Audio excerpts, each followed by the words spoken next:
Hello, everyone, and welcome back to part 2 of my interview with Jesse Stay.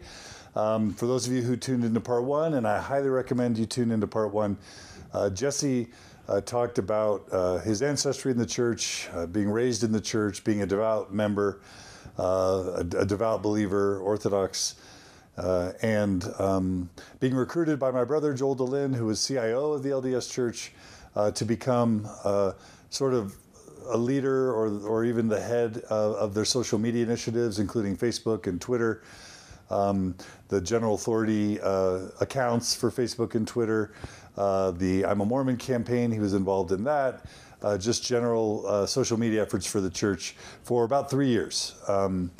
And Jesse told a story about how his employment with the church led to a change in faith and a change in relationship to the church.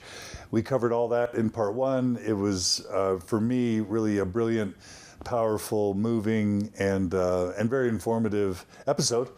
And now what we're going to do in part 2 is we are going to talk about, in detail, Jesse's involvement working for the church. Please go to episode 1, where Jesse began the episode talking about his intent, where he stated very clearly he doesn't feel like he has an axe to grind. He's not trying to harm the church. He wants to respect professional confidentiality. He wants to be professional in every way. But at the same time, he expressed how he feels like it's important to tell one story, that he wants to be authentic, and that he feels like there's many good things that are worth celebrating, but also things that maybe could stand for scrutiny or improvement. And I think, Jesse, you'd agree that you're trying to engage in this interview with a constructive spirit. Absolutely, yeah. I have no negative intentions with this. I on both sides, whether you're a believer or not, or someone I worked with or not, I'm doing this for the reasons we mentioned in the last episode. Great. So let's begin and take us back to when you were first hired on to the church. Sure. And talk about what that was like. So I started out as a software developer, ended up building multiple Facebook apps back in the days when you could build a Facebook app and have millions of users when you built your Facebook app, and started consulting for varying businesses on how to grow their apps and build apps that could do this. And and so I started doing this for various companies, and before I knew it, people were starting to come to me asking me how I could help with growing their social media presence, their Facebook page, their Twitter account, and such. One of those entities that approached me was the church. I honestly can't name exactly which entities approached me initially. I talked to the former CIO of the church, Eric Denna. Eric Denna, yep, and talked to him a little bit. We actually talked about hiring me as a programmer for a short time at that point. And actually at that point I was doing, that wasn't even social media related. I built a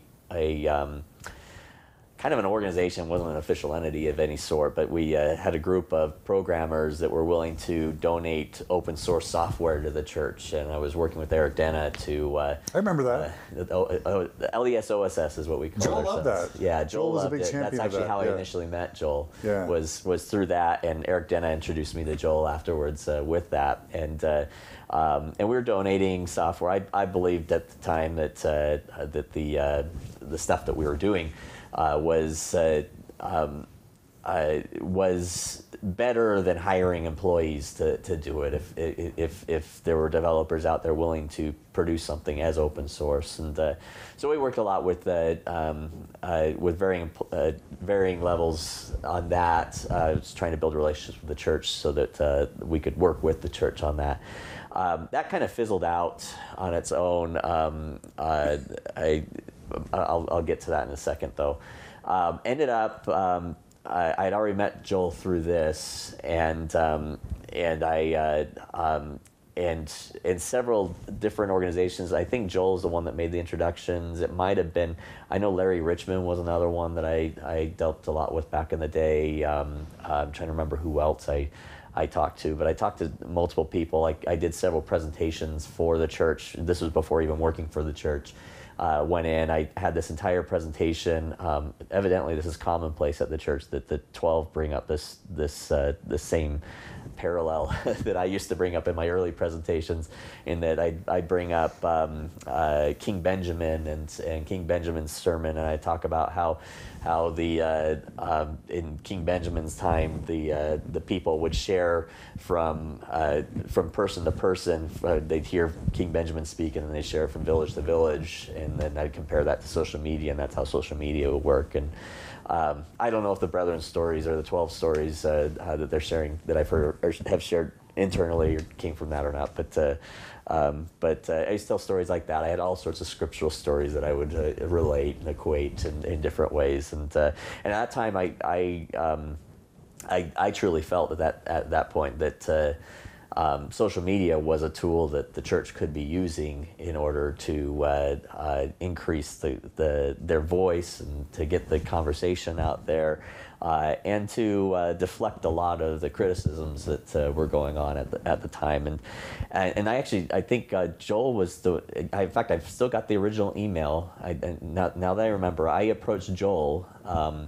I think it was around a general conference saying that you guys need to be taking advantage of this more, and I shared several examples of ways that the church could be doing it, and Joel and I went to lunch, and we actually had multiple meetings afterwards. I wasn't where we talked about me working there in different capacities, and turned him down a few times actually, and but he always was he hard to turn down? He actually is kind of hard to turn down. But he's a good man. I really enjoyed those early days and those conversations, and we talk about it. And I ended up I still did some consulting. I helped LDS Newsroom at the time. The Public Affairs Department set up the very first social media account for the church. This was before I was even working there. We set up the LDS Newsroom, which is now Mormon Newsroom, Twitter account. That was the very first official social media account. Shortly after that, I consulted with a few on launching the Mormon channel on YouTube, and gave various consulting advice around that. I met with him a few times around a few other things that we actually talked Friend Feed back in the day, and that was an old social network that was fairly popular among a select few, and I brought that up as a possibility for the church to use at one point, and good times just talking. I share all sorts of different ideas, and they take it, and of course Joel was getting more and more anxious to get me to work there. I think I was brought into another meeting where they were discussing the SEO efforts of the church. What is SEO? Search engine optimization. So what does that mean? And that is the positioning yourself as a brand or an organization so that you appear high in search results on Google and other search engines. And I was brought into it. This was again before I worked for the church. I was brought into a meeting around this, and gave my own advice at this. But again, I mentioned the Spirit in the past. I still felt the Spirit at these things. I still feel it today. I want to be clear about that too. It never left, and but the Spirit, or whatever that is, I felt hit like a brick that I needed to take Joel up on his offer to take the position. So I think I emailed or called Joel afterwards, very shortly afterwards, and said, "Hey, I want to take you up on that. Let's move forward with it." Discussed it with my wife, and we're good with that. I had to put everything else I was doing. I was working on my own at the time. I had to put all that on the side, and decided to take the position with the church. I ended up. What year was it? This was it was 2010. Okay, and I have a Okay, March 2010. I think so. I have a question that someone wrote in, and I don't necessarily think it's a super legitimate question, but I think it's interesting to get a response. If someone were to ask, why would God's true church need social media? Why would his prophets need social media? What would you have thought about that back when you joined the church, joined the employment of the church, and how would you have sort of answered that question? Yeah. So. Or would you have even thought about it? So no. This was exactly what I was thinking when I first brought it up with Joel was that this is. Social media provided a means to go as far as taking the church back to the days when Joseph Smith was alive, and the leaders of the church actually talked face to face to the members of the church, and on a global scale, that was now possible again. And I saw that I had that vision in mind that this was something that could actually happen, and so to help the church communicate with members. Yes. Okay. To help the church communicate with members, and then non-members as well, by having friend-to-friend connections and having members share with their friends and such. That would allow the church to then expand as well. But more than anything, I wanted a more transparent church. I wanted a church that was back to those days of Joseph Smith. I felt for the majority of my adult life, I've kind of felt like we've lost that. I'd say the church has lost that. And they haven't had it since probably Brigham Young's time, and I think that's a shame. I think it's a real shame, and social media should open up covers and should open things up more rather than force it to be closed more. And I felt that there was a real opportunity for that. Okay, great. All right, so you joined, then what happened? Yeah, so I was hired in my first position. I was the very first person with social media in my title at the church. I'm hesitant to say that I was in charge of social media, although I was tasked with that. Joel tasked me with leading social media and working with the varying departments of the church. But there was so much politics at the time, I couldn't even, at the time and even after, I'm hesitant to say I was in charge because that would take away from all the others that are also doing similar things. I'll talk about that in a minute. But I was hired as my first position was called social media architect because that was the best. An architect was the best position they could fit me in that would. That they could explain and rationalize, and it was within the ICS department, which was the IT tech department of the church. So that was the best place to fit me at the time. Who'd you report to, or can you talk about that?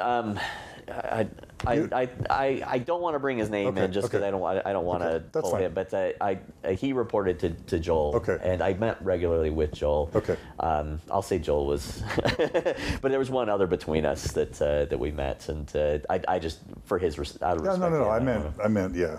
Position-wise, not name. Yeah, so position-wise, he was a director. Okay. And that was actually one of my frustrations was I needed a director-level position to really have an effect with social media, and I never. In fact, there's still no director-level social media position at the church that you're aware of. That I'm aware of. Yeah. Okay. So you. So what happened next? So let's see. Wow. So my responsibilities, I was tasked with, one of my first tasks at the church was helping to organize the conversation around General Conference. And Joel asked, I'd just barely been hired, and I think it was... just a second, I have to jump in. In your notes, you mentioned that you're the first employee that you know of to have the word social in your title. That along with the word architect, I think that, without calling you the general manager of social media. Yep. Yep. And I ended up switching titles towards the end. I was a senior advisor of social media at the end, which similar type of title. I was in charge of advising on social media. Sorry to interrupt. Keep going. Anyway, shortly after I was hired, General Conference happened, and Joel comes to me saying, "I want to know how many people are talking about General Conference online, and we want to share that with the 12." And so this was after the fact. I hadn't done any tracking at the time, so I didn't really. I went in and kind of hacked through some of it to try and track as much information as I could get post after the fact, and was able to get a whole bunch of stats and information. We were able to show all sorts of information on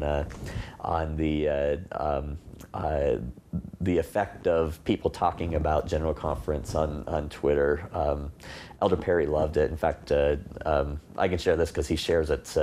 He shared it widely at General Conference. I think he's mentioned at General Conference, I think, but he's shared it at state conferences and others. He'll pull out his big, or he would pull out his big a stack of papers that we'd provide him that would show all the tweets, and he'd show it to, these are all you people talking about it, and he loved it. The brethren loved seeing what people were talking about them, as far as I know, and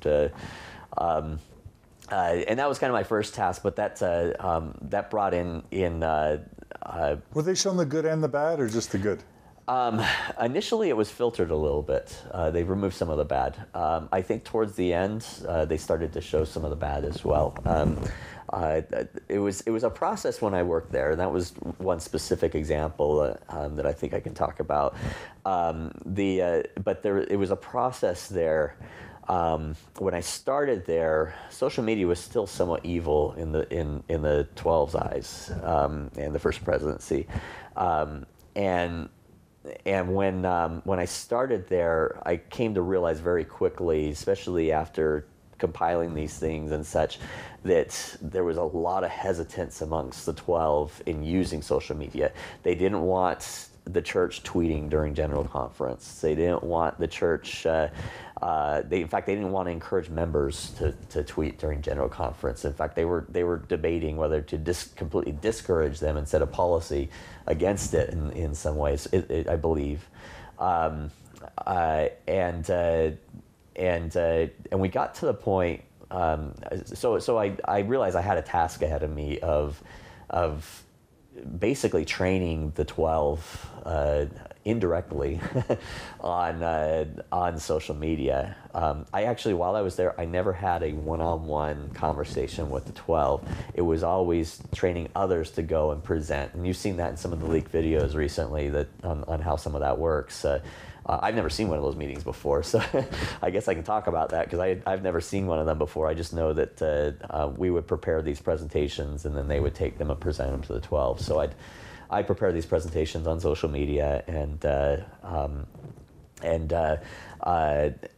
it was a process where we gradually train. And I'd use things like these stories of King Benjamin, these stories of and we'd start with just little baby steps of teaching them what social media is, what it can accomplish, and before we knew it, maybe after the first year or so, we started seeing.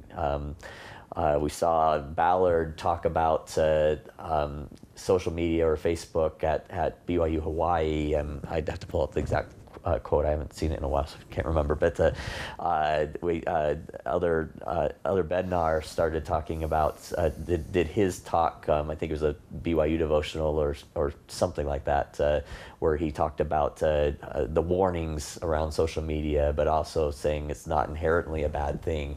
And I was able, once those were out, I was able to start including those in presentations and start sharing those and such. And that opened up new doors and started opening up the hearts of those working around me to starting to use social media as a tool and something that the church can use to reach more people and such. There's the other side of it is the missionary department. Missionary department, I think, has always been a little bit further ahead than some of the other departments in terms of digital media and social media, and they're very careful in what they talk about, what they share and stuff. So you don't see as much. And I'll only share what I can on this. But they came to me early on, and they were getting ready to launch the I'm a Mormon campaign, and they wanted me to approach them. They wanted me to talk with them about engaging a social media strategy on how they could utilize Facebook and other tools. And I think I helped them set up their Facebook page so that facebook.com/Mormon would redirect to the Mormon.org Facebook page. It was at the same time I secured facebook.com/LDS targeting members, and we got the Church of Jesus Christ of Latter-day Saints as an actual Facebook page, so that people could tag the church if they wanted and such, and they started using that as a member-focused Facebook page. But we retained a account rep at Facebook and as well as Google to help us out with some of the efforts there, and started some ad strategy and such. I think that's no secret, but we and then I started working with them on things like integrating share buttons into Mormon.org and allowing Mormon.org to be a little more social. And I had this whole thing that I would just bring up over and over again at the church. I called it thinking socially, and I wanted every product the church released to have some sort of integration so that a person's close friends and family were within the experience. And this is something I teach all my clients even today when I work with them is as you're building products that people stay on the site longer, they participate longer, they share more when they're seeing recognizable faces within those experiences. So we started talking about some of that and figuring out how to integrate that into Mormon.org. Quick question. There was a time in the past 11, 12 years where the church sort of condemned the use of the word Mormon, told people not to call us Mormons, and then all of a sudden out of nowhere seemed to do an about face and all of a sudden embrace the term. Do you have any insight into that, or did that just all happen before your time? Yeah, no, I'll give a one-word answer on that research. They saw better results using the term Mormon. Okay, cool. So you helped the missionary department. What's next? Missionary department. Now it's just stories. I worked with public affairs quite a bit while we were there. It was during the Mitt Romney campaign that I was there. During the Mormon moment that I was there. How did people feel? What was your sense for what church leaders thought about the church as represented by Mitt Romney in the Mormon moment? Yeah, so how were they experiencing the Mormon moment?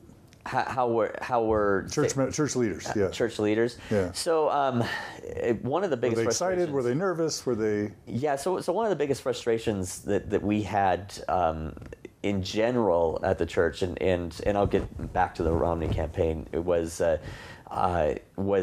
there was a gap in learning between the church and its lay leaders, and public affairs was one of the tools in helping to reach that.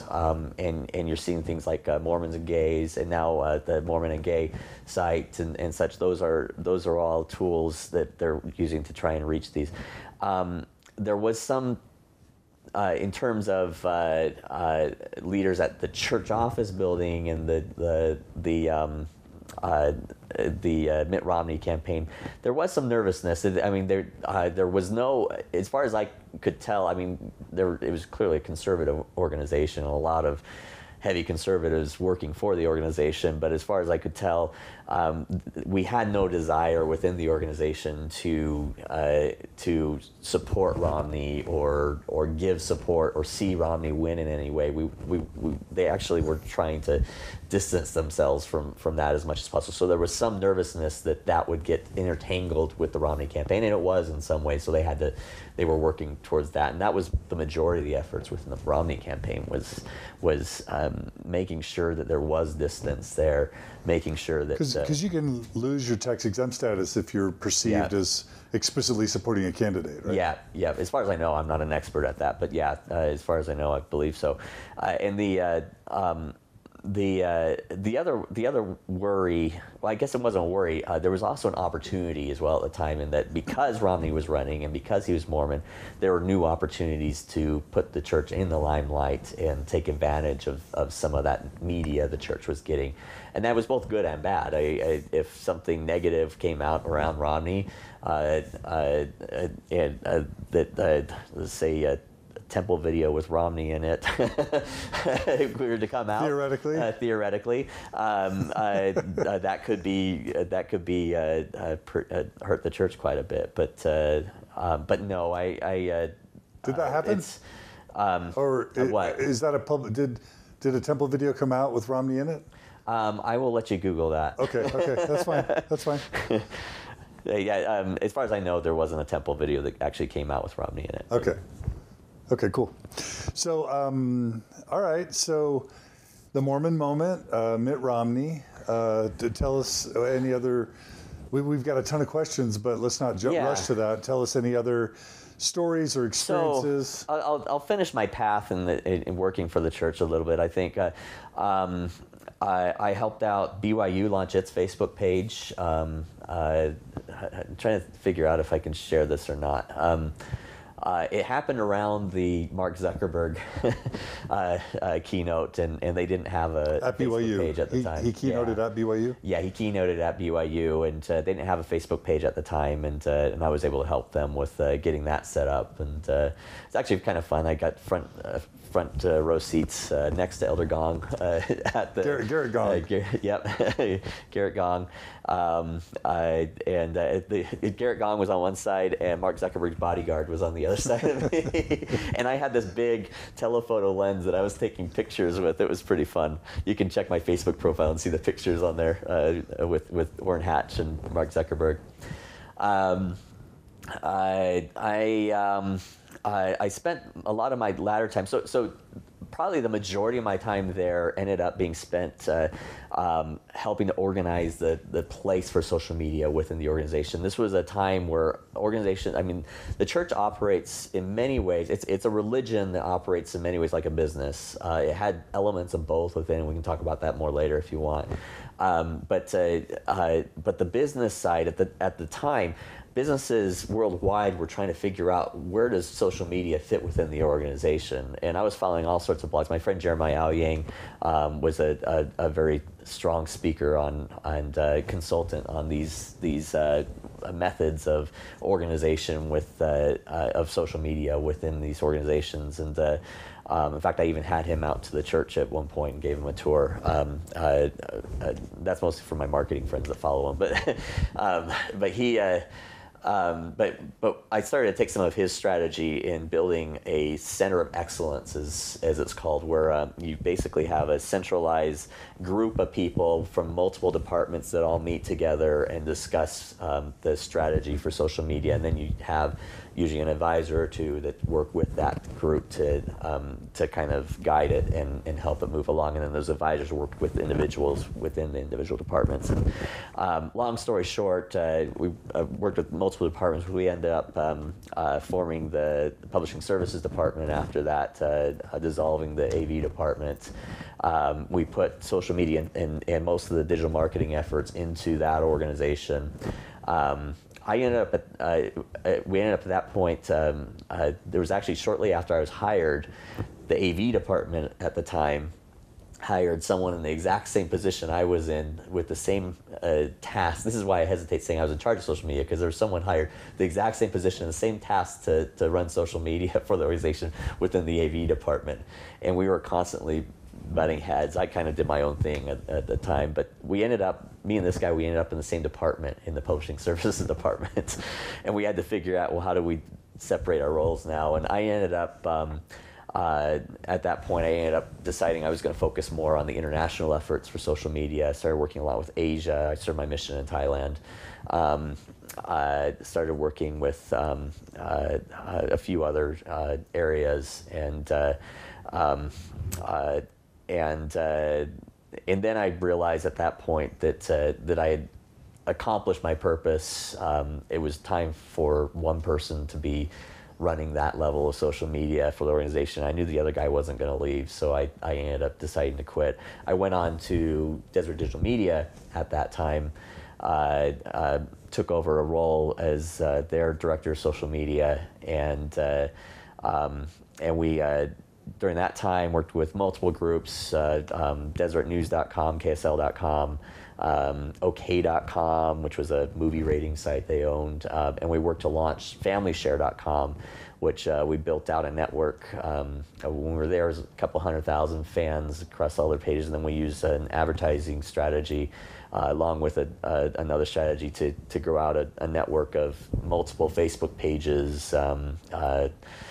There's I love my family, I love my mom, they all have I love in them, and built out a fan base of over 20 million people within the 6 months I was there, and then launched Family Share and saw around a million page views within the first month of launching. And I actually ended up getting fired from that position because I was pushing where social should be within the organization, and it's a long story, but at the church I would push things, and I would push boundaries, and you don't get fired at the church. You either quit or there's some layoffs here and there, but Desert Digital Media, they fire easily, and I pushed boundaries and didn't survive. So you mentioned in your notes about also being involved in the freedom of religion sort of efforts early on. Yeah. So we during. I was not there during the Prop 8 stuff. That was before my time. But I did have a large question the entire time I was there, and I couldn't see what the church's position on gays was. I was not clear on in here. I was supposed to be managing social media, and I didn't know what strategy should I be employing in terms of gays with social media, and I was willing to go any direction at that time, and I just needed direction on what the church's official position was, and I'll be honest, I never officially got the answer on that. In fact, I talked to someone recently, and I still don't think there's a full answer. I think that the brethren, the 12, are still in disagreement on that, I believe. And I'll get to freedom of religion in just a second. No. So there have been people, providing their anecdotal evidence that the Quorum of the 12 are not unanimous on the church's policy towards LGBT people. And what I hear you saying is that's what you perceived as well. Yeah, I perceive the same anecdotal evidence. I like I said, I never directly dealt with the 12 myself as much as I would have loved to. We can talk about that too in a second. But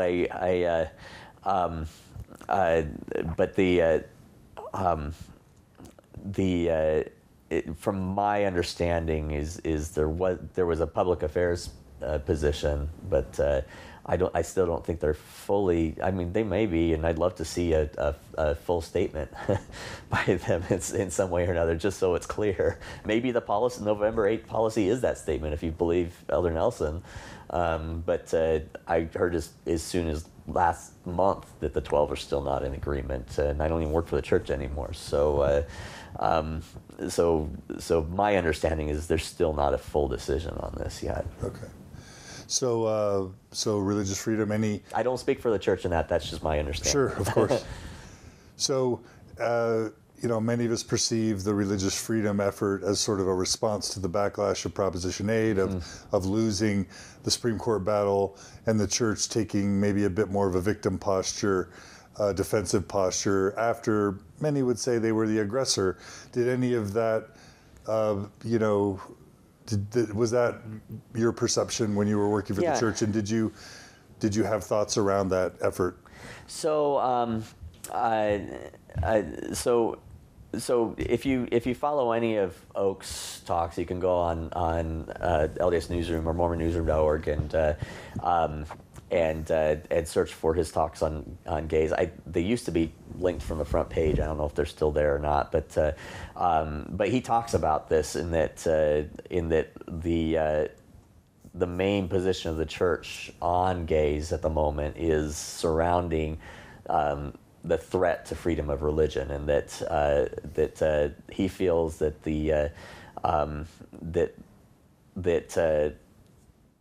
that there is an agenda out there against religion, and that there, in particular, by some of the gay community and such, some of the more liberal groups amongst that. I don't believe it. And the liberal media, I think he said. And the liberal media, in his leaked video. Yeah, so you've seen some of that too, I think they're unfounded. I mean, I was told that First Amendment lawyers were telling them this too, and I don't even know if the church actually has First Amendment lawyers, so I'm not quite sure where this is coming from. I don't know for sure. Maybe they do, but I'm still trying to come to terms as to exactly why the focus on freedom of religion. That's kind of what prompted some of my own questions. Was we're focusing on freedom of religion? Why are we focusing on freedom of religion? Why is this something that we need to be focused on? And But yeah, I helped out with some of the promotion of that and such. Helped. At one point, we even had a Facebook page set up. I don't think that ever went through, but there's definitely. I mean, that's supposedly the main position of the church is the threat to freedom of religion on there. It still doesn't answer a lot of questions about the church's doctrine on gays, but that's the big fear from what I can tell at the moment. I don't understand it, but. Yeah. So as you think about your time there, are there any other major themes that you want to kind of discuss or explore? Any major stories you want to tell before we jump into questions? So I do want to tell one story real quick. So one of the things that really hit me hard. There are a few stories, some that I can't share here. That I want to be clear that there are actually some really good stories I can't share here, just due to confidentiality. I can't share them, but I wish I could because they shook my testimony quite a bit. But there is one story that really shook my testimony. I mentioned that Terrell Givens was my bishop in Virginia when we lived there, and so I know Terrell Fiona very well. His son Nathaniel was in the Elders Quorum presidency with me. His daughters babysat my kids. So I was very. I mean, he was kind of my saving grace in terms of faith at that point, and probably through the entire time I worked for the church, and maybe a year or two afterwards. And I saw that, and one of my responsibilities working for the church was studying the conversations of people talking about the church, and part of that was I saw both the positive and negative with that, and so I had my own questions I was trying to work out as well. And Terrell Givens, I call him Bishop Givens. I still kind of call him Bishop Givens, even though I've left. But Terrell Givens. I had written his letter to a doubter at that point, which was the closest thing.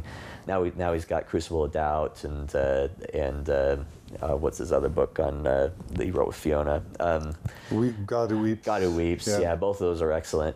But I shared the letter to a doubter with a managing director at the church, who was probably the closest managing director to at least the members of the 12 who would be interested in the digital efforts of the church that I could come up with. And I shared with him that this letter, and I said, I am seeing online people who are truly questioning the church, and they don't know what to do about it.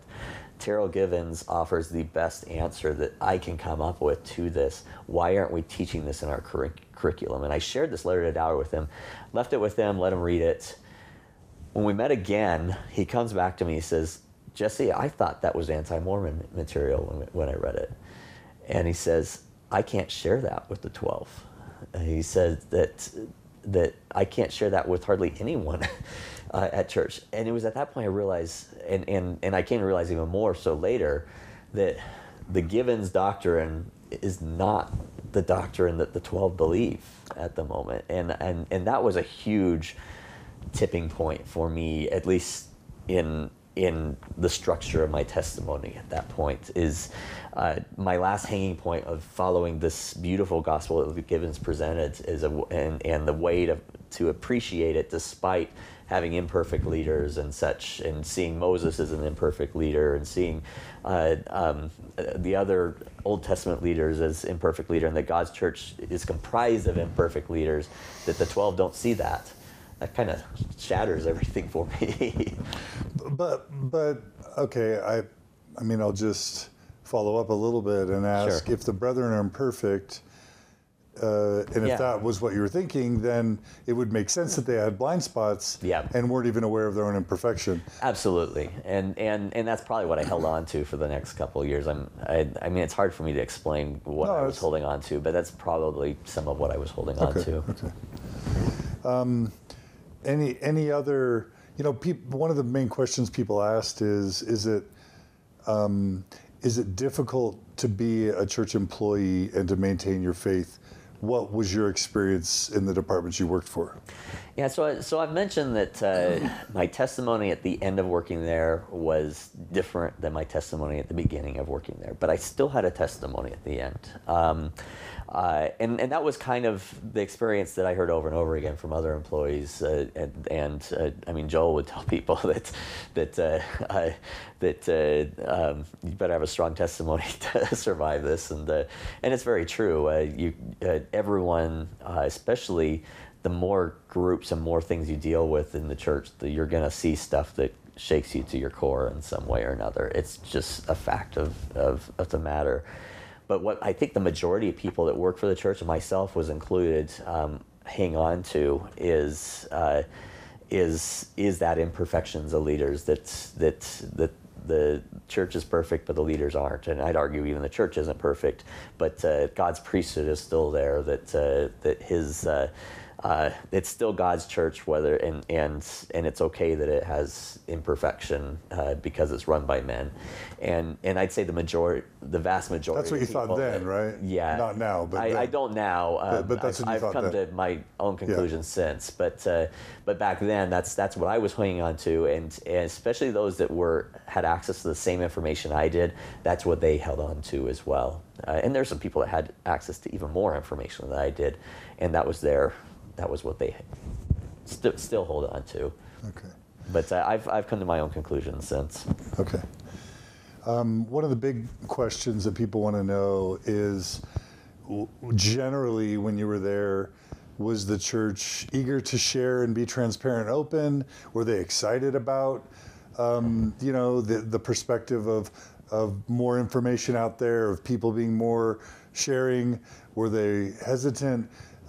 Did you get a sense that they wanted to censor? Did you get a sense that they wanted to shine their light to the world, that they were confident? What was the church's approach to being open and transparent about information? So when I got there, it was a much more closed organization. One of my big, and I don't want to take all the credit for this, there were many people involved, but one of my big initiatives that I was trying to push, I worked a lot with public affairs, and I worked a lot with the history department, the church history department, with this particular purpose, in that public affairs would come to me, say, hey, how should we respond to this? Just trying to get my opinion. And I always say, you need to be more honest. You need to be more open, more transparent about what you're doing. My argument was always, if this is truly God's church and we have nothing to be ashamed of, then we should have nothing to be ashamed of. Let's share it all. and the more open we are, the more transparent, the more the 12 are using social media, actively using social media, the more we can correct the issues and do it collectively as a group versus this facade. I relied a lot on my friend Robert Scoble and Shell Israel wrote a book called Naked Conversations. Highly recommend it if you haven't read it and you want to understand the value of social media and new media and everything. And it talks all about opening up the covers and how these tools allow organizations to open up the covers and be more open, be more transparent. And I pushed that a lot within the organization. I met quite a few times with church history department talking about they'd ask me for advice on how to get their documents out there, and I'd reiterate over and over again, just get them out there. just get them out as quick as you can, as fast as you can, and let's use social media to share them. And I think you saw some of that. Like I said, I wasn't the only one pushing this, but that's what social media does. Is social media allows an organization to be more open, to be more transparent, the good and the bad. And they're still not there, though. I think I so wanted my probably majority of my purpose of working at the church was trying to get the 12 using social media. And when I quit, they weren't yet on Twitter or Google Plus or Facebook like you see now. But right before I quit, we started an initiative where we did a few things. I'm not going to say exactly. We did a few things to get the right stats to show the value of why the 12 being online would be valuable to the church. And those panned out the way I expected. And within a few months, my friend at the church emailed me and said we did your experiment. We came up with the results. It was amazing, incredible. We saw beyond what we expected with the results. And within a couple of weeks after that, you saw the 12 started out with Google Plus profiles. There's a reason for that. I'm not going to say what, but there's a reason for that. And they ended up with Facebook profiles, Twitter profiles, and now they all have profiles, but they're not really using them. It's all still a facade for each of the 12.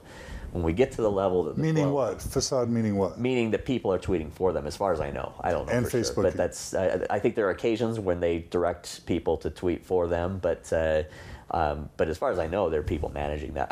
I like I said, I wasn't there when that officially launched, but that's how I would have run it if I did it. And is that your perception of what they're doing? Yeah, that's my perception, and I'm pretty sure that's what's happening. There are likely occasions when they direct the people who are posting on their behalf to say something for them. So there are probably a few cases here and there where you do hear directly from them. Maybe more cases than others for some of them, but I still have a frustration that I'm getting more and more where I just don't care anymore. But I still have a frustration where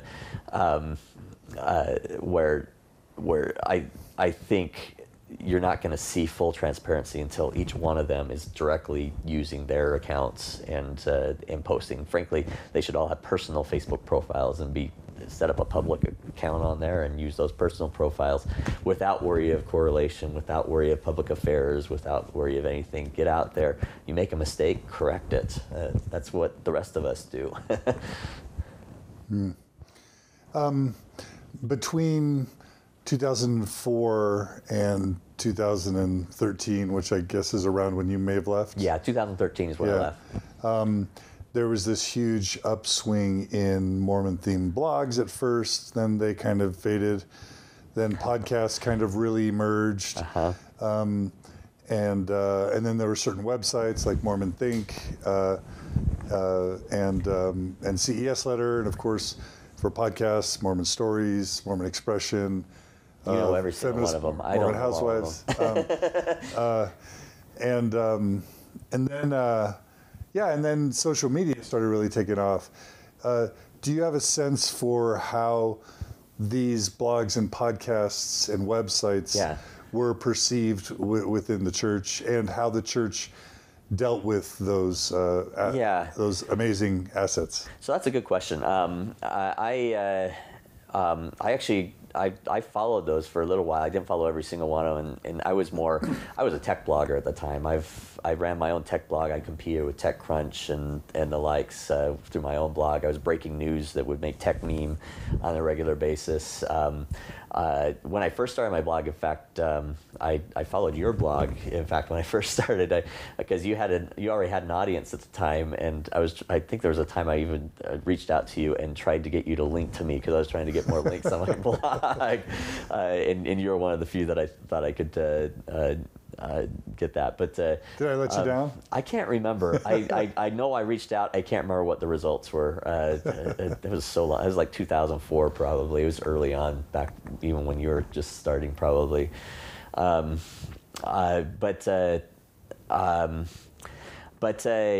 when I started working there, I don't think the blogs were really on their radar very much.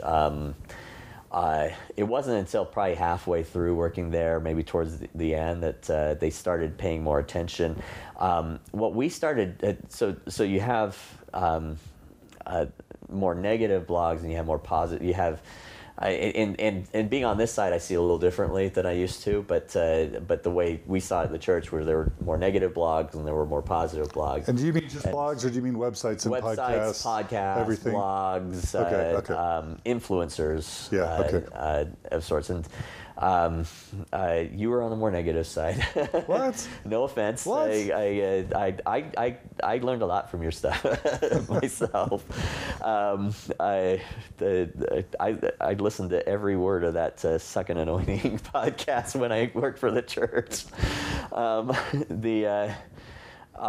That's the Tom Phillips episode, by the way. A great episode. I highly recommend it. Okay, back to you. Well, my grandparents. Just side note, my grandparents had their Suckin' Anointing, and I grew up. We didn't talk about it. It was no one knew about it. So that taught me all sorts of information about what they went through, which I had no clue, and that was huge for me. Anyway, I started focusing on building relationships with the positive influencers. I was on some lists that had fair contributors. I got in several groups of different people. I started a few groups too of influencers and such to try and build up the momentum and voice of mostly public affairs at the time. I didn't quite see it as that at the time, but it was really benefiting public affairs more than anyone, and trying to get these people all working together so that the church could unify its voice towards the public, towards members and others, and it was kind of my best way around correlation to get a voice out there when departments of the church would approach me with things that they needed, and I work with these groups and we'd do it. I started a couple unofficial Facebook pages. I started the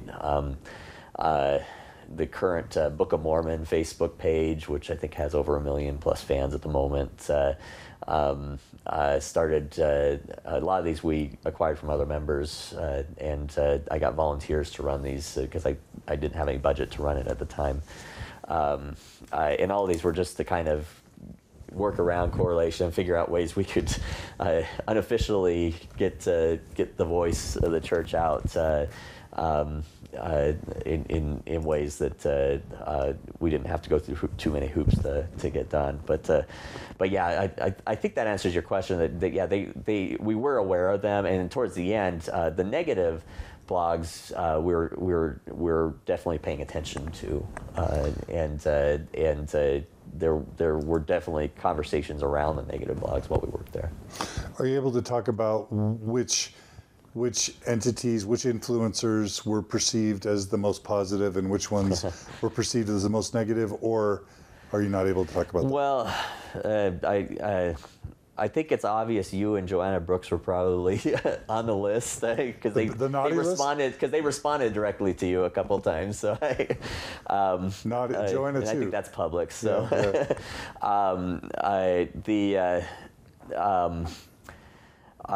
the good list, I worked a lot. I really don't want to betray some of the friendships. No, don't betray anything. But there's some good. There's some. You can probably guess some of the good list out there. There's some of the ones that they annoy me more than anything nowadays. But I know, for example, that there was a time where by common consent bloggers were allowed to sort of blog or tweet general conference. It seemed like they had access to the press box. So I mean, it's pretty safe to say they were the good guys. Yeah, so I can comment a little bit. Yeah, we met a lot with by common consent there, and when I worked for Desert Digital Media, we actually no one wanted the LDS Conf Twitter account when I worked for the church. So when I worked for Desert Digital Media, I acquired the LDS Conf Twitter account, and we for the one general conference that happened while I was there, we live tweeted for the very first time, a church entity live tweeted conference, and I actually ran ads during the time, and it was pretty successful. I don't have access to stats now, but I think after they were able to show that, the church started to get a little more active during conference as well, because they were able to show the stats on that and what it did. And that related to by common consent, how? We were in the press box with like by common consent for that. So, and a few other bloggers.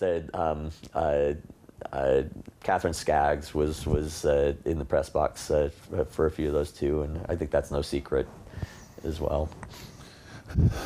Okay.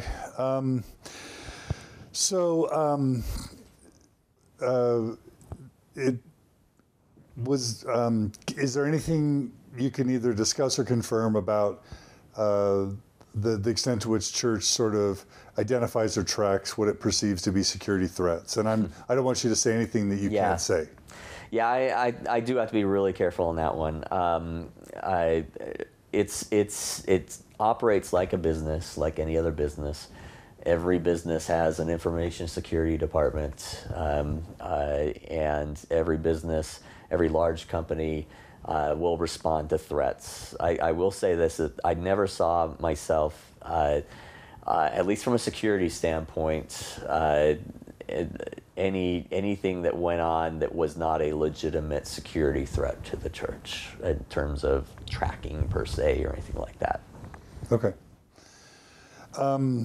Anything you can talk about how the church approached the discussion of the temple and temple ordinances, or is there anything there to talk about? It improved during the time we were there.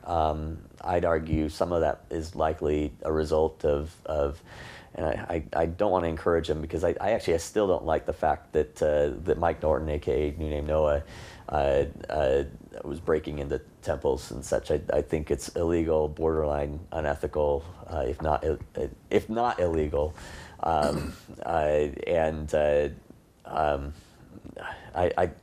know it's some people of the church as a result of some of that, and that's that. I mean, if it gives some of that, there's some benefit to that, and I do see that. But I'd argue that some of that, and I'm not going to get into details, but some of that likely led to a little bit more open conversation about temples and garments by the church and garments. Yeah. And you saw that firsthand. Yeah. That's no secret. Sometimes we would get tipped off on leaks or information about things that were coming or things that were about to happen. Or do you have anything to share about how leaks were perceived and handled, or whatever you could talk about?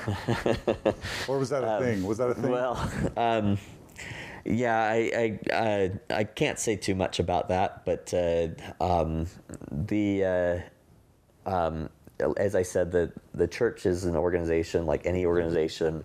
If it is deemed that employees are leaking information, they're going to investigate the employees that are leaking the information, and they'd be dumb not to. Yeah. So about ordained women and Kate Kelly, you were there during the ordained women thing, mm-hmm. right? Yeah. Okay. Yeah, I was there. I'll just say, this is the second time I've said this in a podcast, but recently I interviewed Greg Prince, who said something to the effect of he felt like ordained women and Kate Kelly set Mormon feminists back 20 years. I don't have the exact quote, but it's something like that.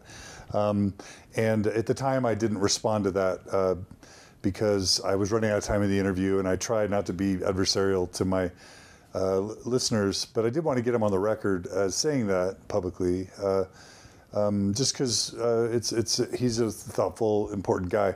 I want to go on the record as saying I completely disagree. I think that women are praying in General Conference now. The status of the auxiliary female leaders have been elevated. We have, lady missionaries now in a bit leadership roles, at least quasi-leadership roles. We have, the missionary age has been lowered for women. I just think there's a million ways that the church sort of has advanced, maybe a million small ways, but small ways in which ordained women and Kate Kelly and everyone else really helped move the needle. So that's my little shout out to Kate for and all her friends and supporters. But having said all that, again, thank you for your patience. Talk about what you experienced, whatever you're comfortable as it related to ordained women and Kate Kelly. Yeah. So Kate has a very good point. I'd say the church used to operate in a way similar to what Greg Prince talks about, and that the church is still very strategic. It's very it is not reactionary. It operates on data, on analytics, stats. Even more so now than even before. I pushed a few research studies when I was there to try and get more information, but the problem is if the 12 are set on any particular opinion on any particular subject, and you've seen this from some of the leaks. Those leaks were new news to me as much as they were to anyone else. I knew how the process worked, but I had never seen that side of it before. My perception is that when someone gets the amount of attention that Kate Kelly got, when someone is pushing boundaries as much as Kate Kelly did, it's going to force people to approach the 12 and say, we've got to do something about this, and the 12 are going to have to make a decision in one way or another. And she definitely pushed that. She got my attention when I was there. I didn't realize myself that women weren't praying in General Conference. A lot of people, I think, weren't completely aware of that. And I sent a few emails myself to people. I don't know if it was me that did it, or it was probably several people that sent emails at that point, asking about this and why they weren't. And before we knew it, the next General Conference, there were women praying in General Conference. So, and she was the reason for that. So, without a doubt, these movements do have an effect. They'll resist them, and they may not always pan out. There are times it could set things back. It could make the church more resistant to things than less. But in this case, I saw actual results from what Kate Kelly was doing, and we've all seen that, I think. And do you mean positive results? Positive or negative? I think positive results. I mean, we've seen it. We've seen anywhere from women praying in General Conference, as you've mentioned, to the new structure of even the women general authorities interacting, how they interact with the 12 and the other general authorities and the men general authorities, to even the way the ward council is structured, and the priesthood executive committee is what has been renamed, or it's been a while. I'm trying to remember everything, but that was all a result of. I mean, as far as I'm aware, the church was studying some of this already, and they were aware of some of the issues.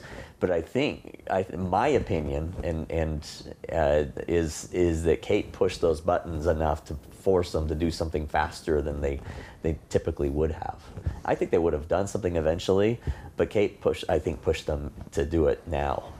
And not just Kate, but all the people that supported Kate. All the people. Kate. It wasn't just Kate, absolutely. And there were. I mean, Kate was a little more liberal voice than some of the others. All respect to Kate, and I think she appreciates that personally. But the fact that so many women were following what Kate was doing, from liberal to conservative, I think meant a lot to the church that they felt they had to do something or have some sort of answer to it? The church started around 2014 to really go after and start to excommunicate certain vocal people in the Mormon internet. Did you? Who's that? Did you? Were you aware of that? Did it? Did you see anything you can talk about? Do you think that was positive, negative? Were there any repercussions that rippled through? Sure. So. Or was that even? I mentioned they knew who you were. They knew who Kate Kelly was. I always mention church office building, but church headquarters. There's multiple buildings,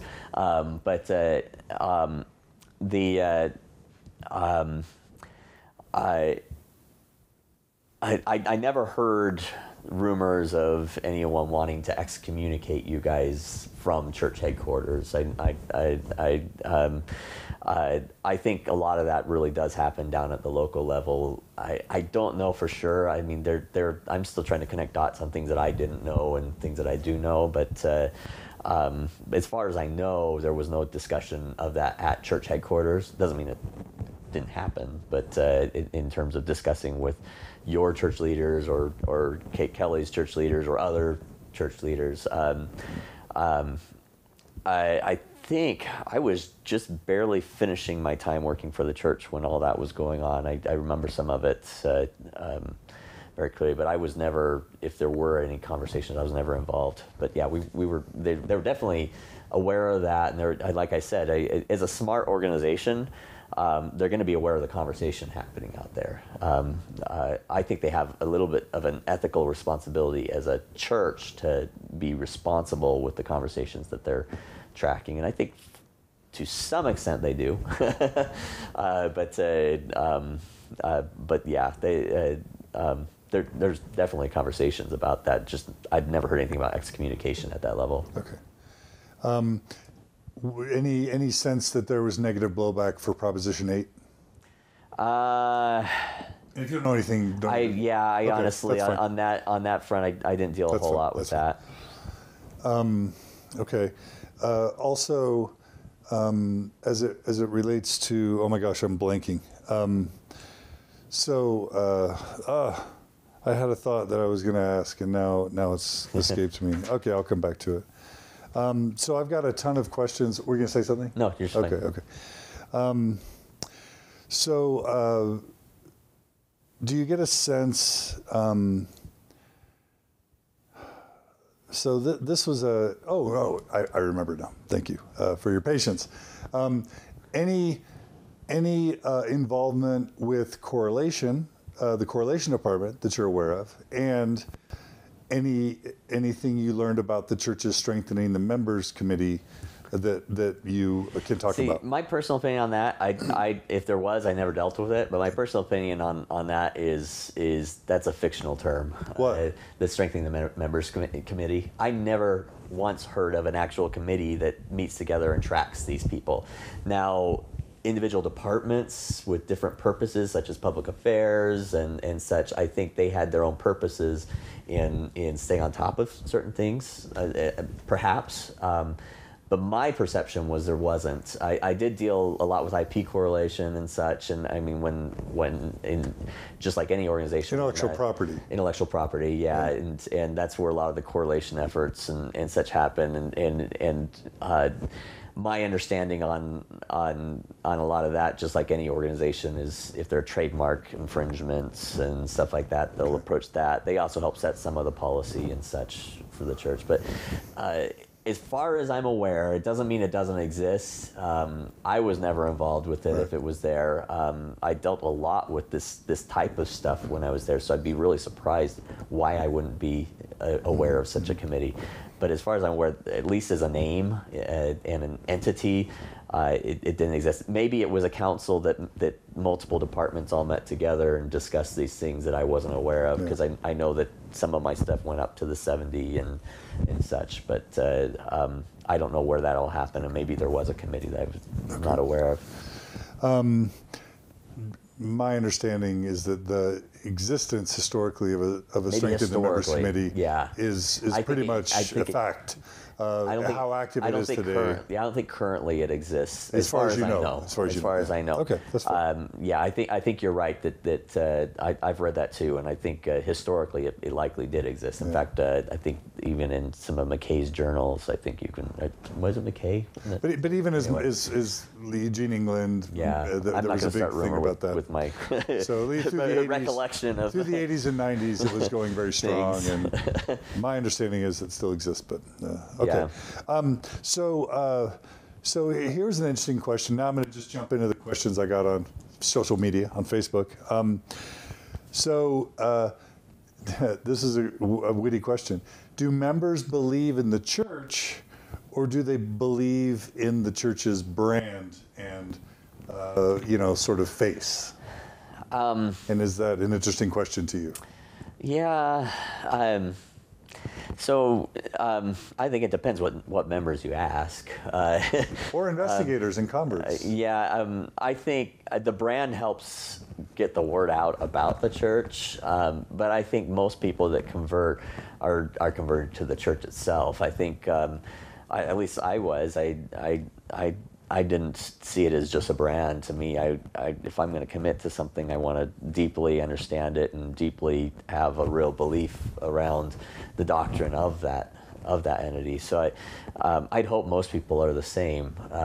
And as far as I can tell, that's the case.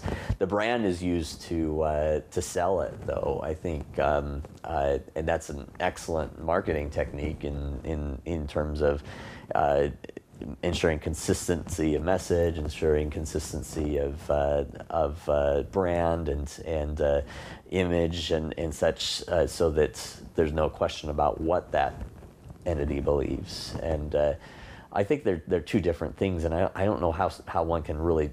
I mean there are. And maybe I'm misunderstanding the question, but you do see cheerleaders out there for the brands. I'd hope those cheerleaders out there have an underlying belief that goes with that, though. Sure. So a lot of people would probably want to sort of say there's good guys or bad guys, or reduce the church to this sort of corporation that is like a McDonald's that's trying to manage its brand. And manipulate. There was always this talk about like heart cell and the church's use of emotion to kind of manipulate people, and that's actually not. I'm not interested in that question.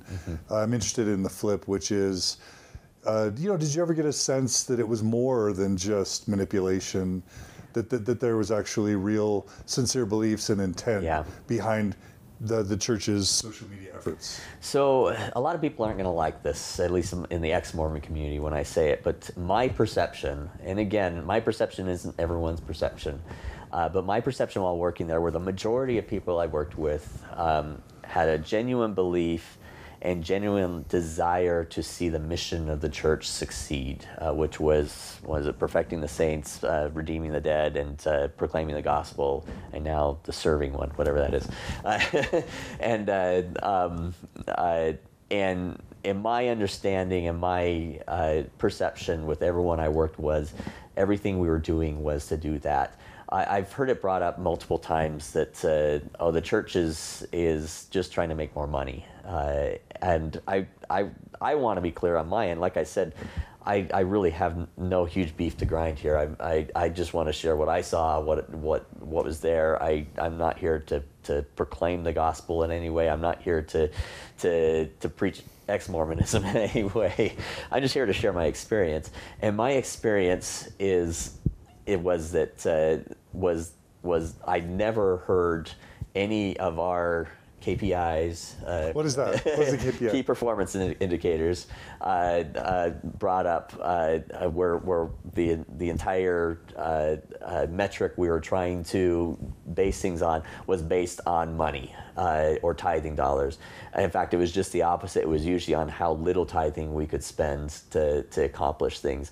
The other thing that we would focus on, that I did see us focusing on, where we were looking at, there was a time I was trying, and I was shut down. It never happened. Just to be clear, but I tried to create a way of analyzing conversations that were happening along the line, using artificial intelligence to identify who members versus non-members versus less actives and such were. And we had the technology available that we could have done that if we wanted to. And I wanted to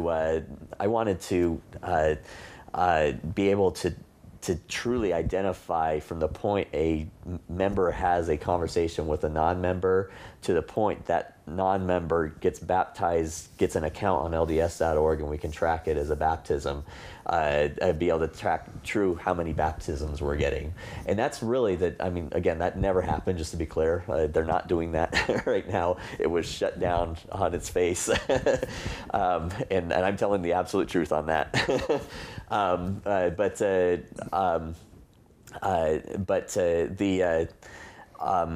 But the majority of meetings I was in were talking about metrics like that. How can we grow membership? How can we improve? I mean, there's stuff like increasing perception of the church, defending the church's existence, for instance, that were things. And I argue that defense of the church's existence is a major flaw of the church at the moment. That's hindering a lot of things. But I never saw any negative ill intentions. There were individual employees that were there for just a job, and that was an issue I had.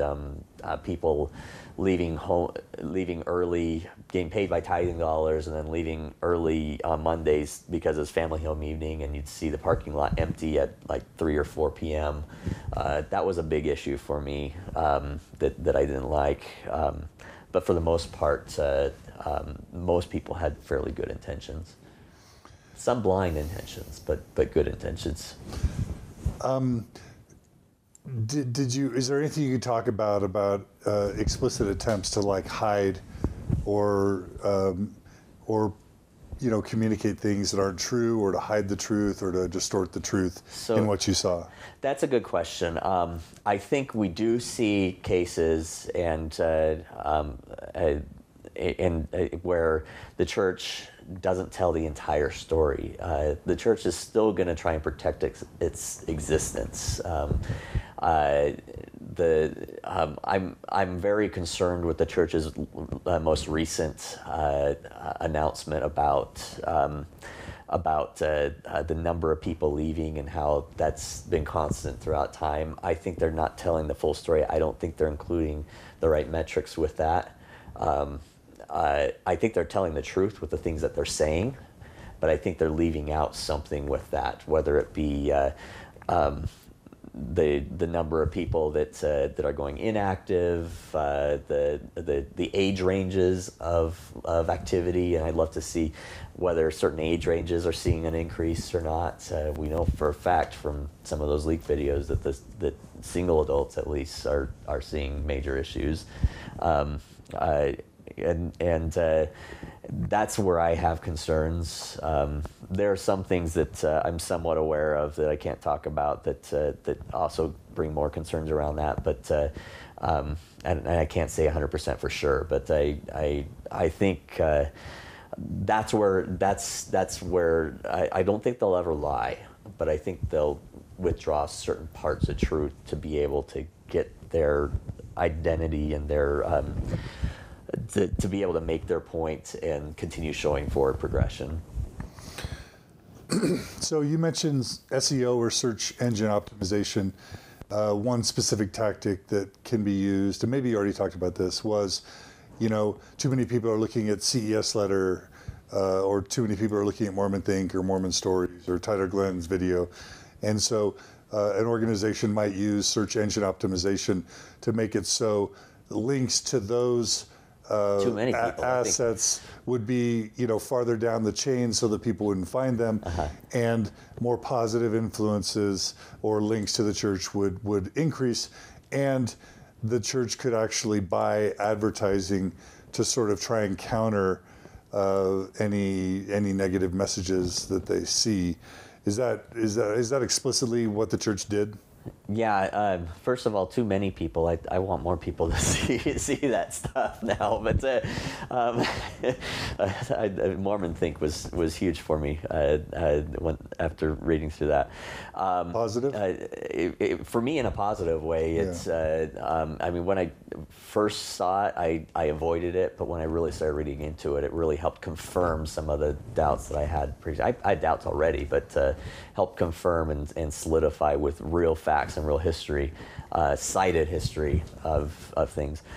In terms of SEO and does the church do that? I think that's no secret. I think everyone's aware that the church works on improving its image online, improving its search results online. I think there have even been a few articles out about that and such. I wrote one on some of the use of social media a while back that Public Affairs had approved,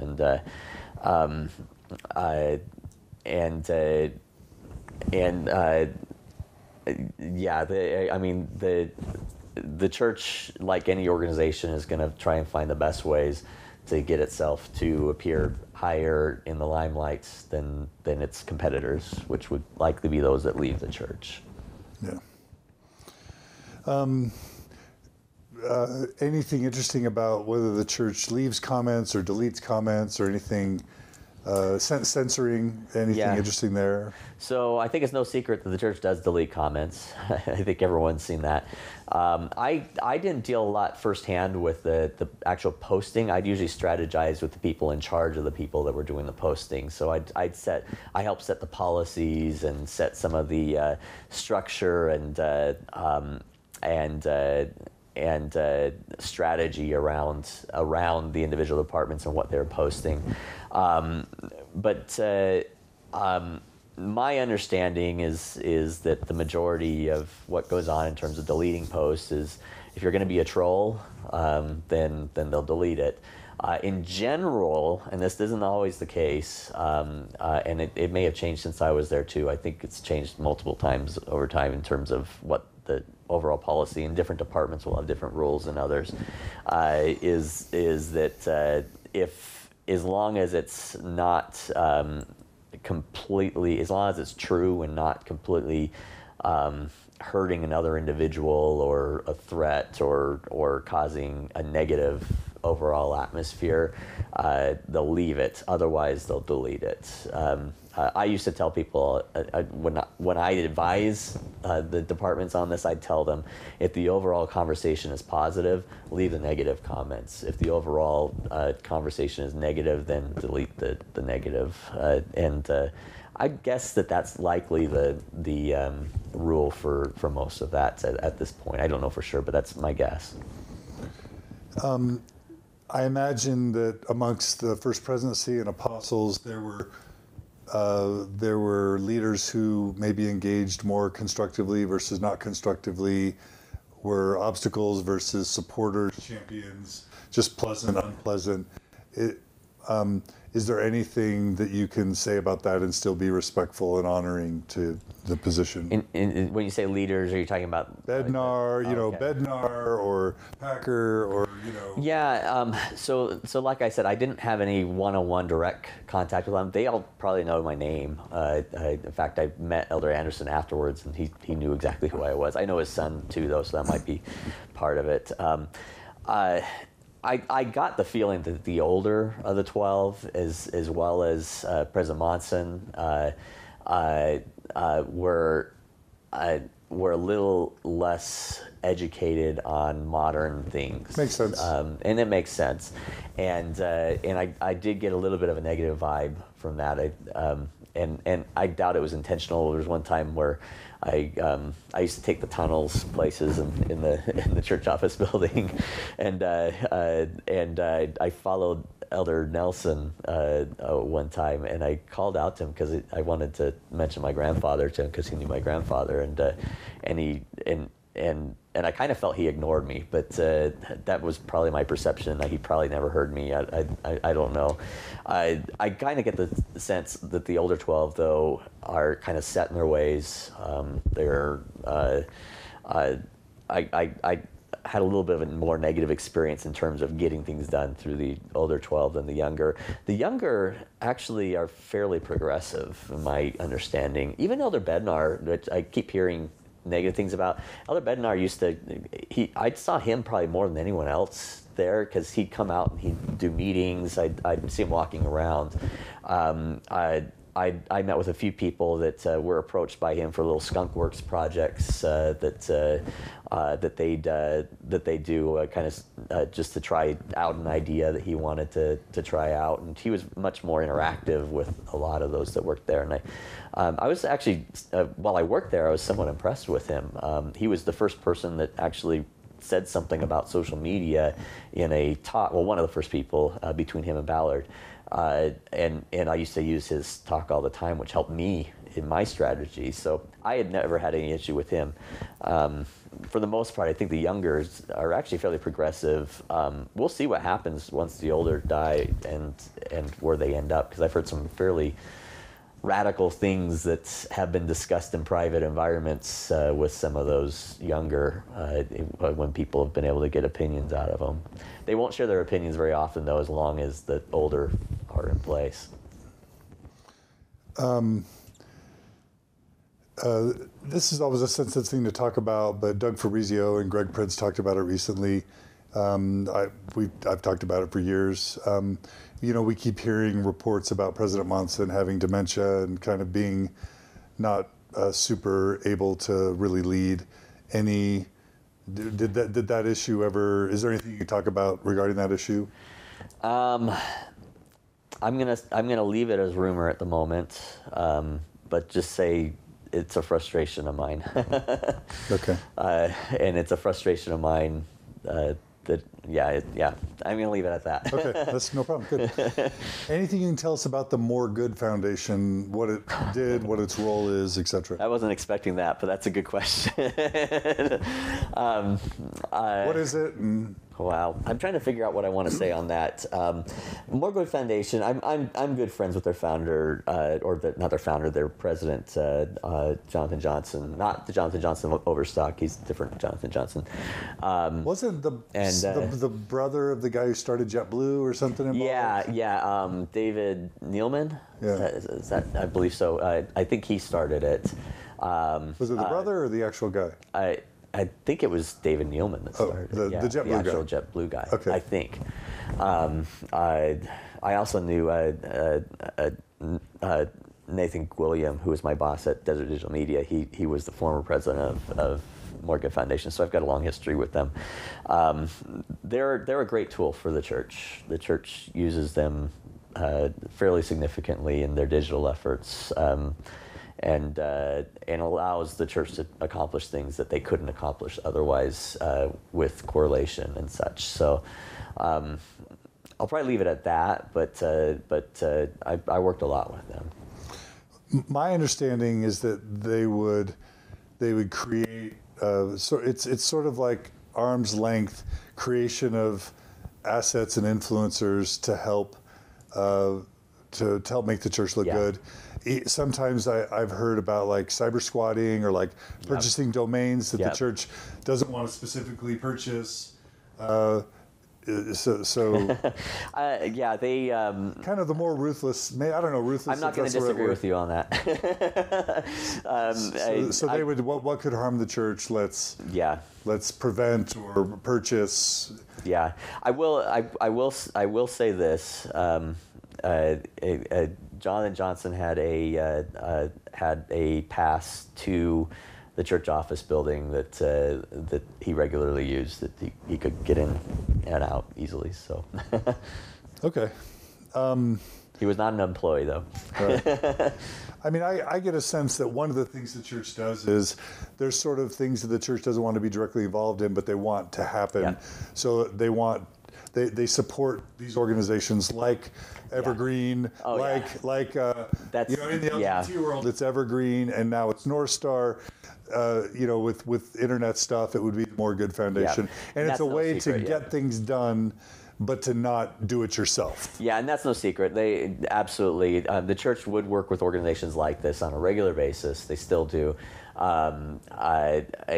It's an easier way to get things done without being completely in the limelight. In fact, I think Jonathan's a little mad at me right now because I called out More Good Foundation for something they released that looked like a church property, and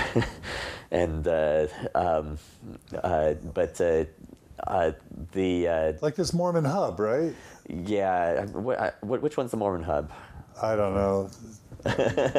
Yeah, it's just a newsletter, news aggregator. Yeah, there's stuff like that. I don't know who's More Good Foundation, who's not. If you do who is search on a lot of it, you can tie a lot of it back to them. I'm pretty sure.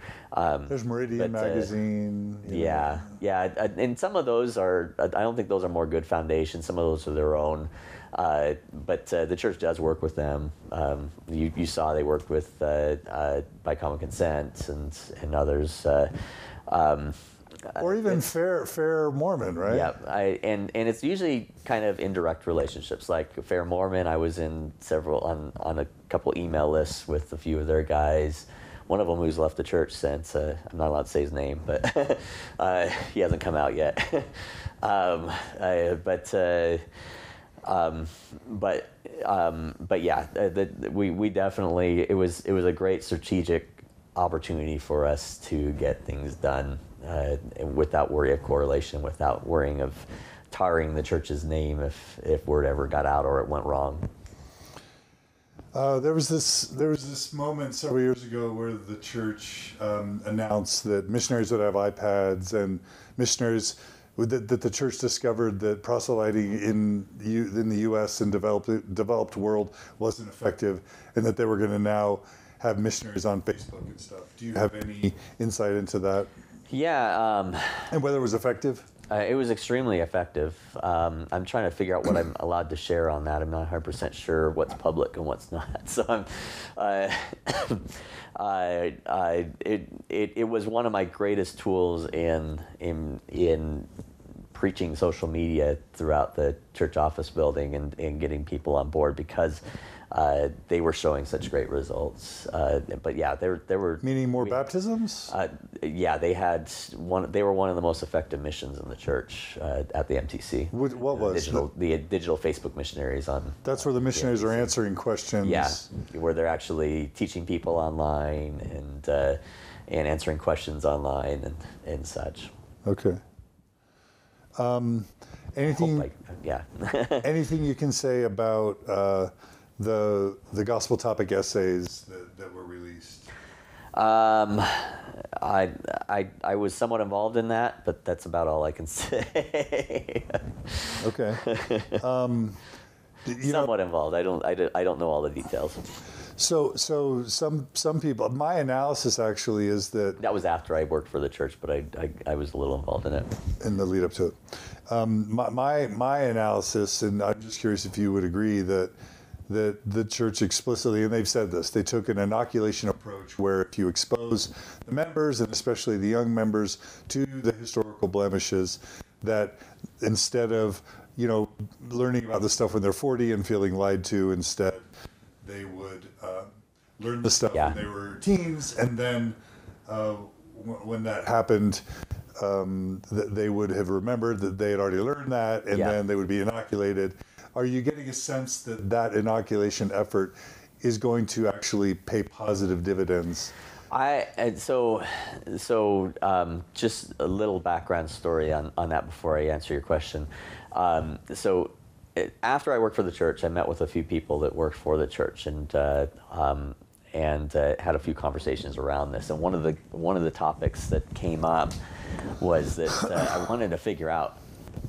I just couldn't believe that they weren't putting these essays in more prominent places on the website, and this guy told me that the main reason for that is that the church is worried that it's going to drive the older population out of the church if they that they have they have the newer generation, the younger generation that is craving this information, that isn't being taught this information, and the older generation that was never taught this information, and their worry was it's kind of a catch-22. You release it, you lose some of your population, or you don't release it, and you keep some of it, and I think their decision was kind of an in-between of kind of a gradual release and gradual exposure. And I think you'll see more of that in the future. I hope you see more of it in the future. To be honest, though, the more I've learned, and I mean, maybe I'm wrong, there are people in the church that will believe no matter what, and I think that includes the younger generations. But the younger generations are smart. They're demanding of transparency and of information. And I'm not going to say concern. My guess is that the younger generation, the more that they learn history, the more that they learn, the more of this that does get exposed, the more of them are going to want to make their own choices, and more of them are going to start to realize that the church that they originally believed in wasn't true, and the church is going to have to either adapt its programs to support that earlier history, and I think at some point, perhaps they'll have to deal with potential fraud allegations of Joseph Smith, potentially, if they ever get that level of history available. But the church is going to have to address those things and respond with programs to support that more and more. I think things like gays, the attitude towards gays within the church and such, that's going to have to change significantly to keep that younger generation there. And the more the church does to fight it, the more the younger generation is going to leave. Frankly, I think the doctrines and policies, more than anything, are going to hurt that younger generation than even the history does. Okay. Anything about the Joseph Smith Papers project that's worth mentioning?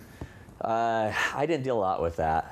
Okay. I mean, other than trying to get it online and Okay. trying to get more exposure, more people seeing it. That was, I mean, everything I dealt with within the history department was they wanted to get their information out as quick as possible, and they're still doing it, as far as I'm aware. Anything you can say about how the public relations department works? Like, when the November policy came out, everything I've heard was that they were unaware and that they were totally left out of the loop, and they had to now spend their time scrambling to respond because they weren't really brought into the loop. Yeah, I got that sense. I don't know. I don't have that they were frustrated that they were not in the loop. So I don't have any inside information on that, other than from my own perception of those that were involved, the way Mike Otterson responded. The length of time it took to respond, I got the sense that that they weren't anticipating the leak to come out. They weren't anticipating people to realize that this had been added to the handbook when it did. And my guess is, and I'm pretty sure on this, based on a few people I talked to, but my guess is that either priesthood or curriculum or both departments were not talking to the public affairs department as they released this, and they weren't strategizing close enough on that. And that would be my guess. It was bureaucracy, people not talking together where they should have, and left people scrambling. Someone asked if you perceive to be any heroes or villains. I like the idea that there are no heroes or villains, but what did you perceive any? I really didn't. I'm not a type that really likes to judge to that level. Good. That's good. I was just curious. And I really saw good in everyone in different ways. Were you ever concerned about sort of the king has no clothes mentality, where the top leaders surround themselves with yes men, or just people that will filter and not give them the full scoop, or not feel comfortable being candid, and so the top leaders of the church aren't getting the best information. Yeah, that was a huge frustration for me working there. I mentioned that I didn't deal a lot with the 12, and that was because I now call it the Wizard of Oz. That there's this Oz behind this curtain at the top that no one below the curtain has access to,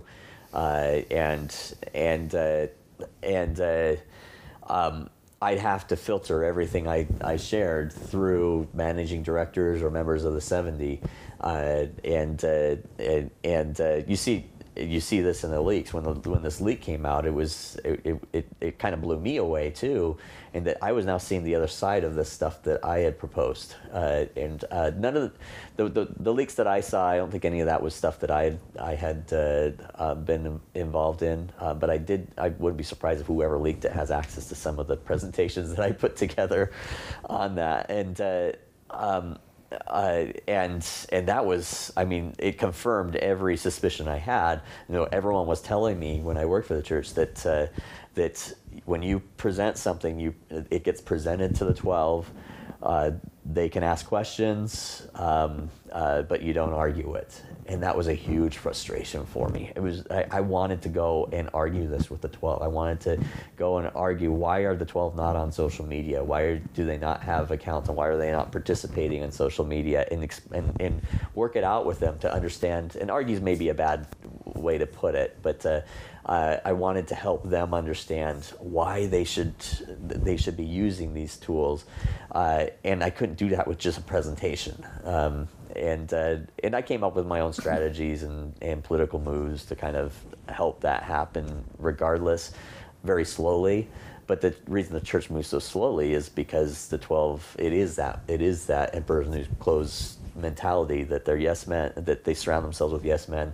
It's people that I'd argue they're not necessarily yes men. They're people that won't argue with them, though, and it's all a matter of strategy to say no to something with them without actually saying no, if that makes sense. To say no to the brother?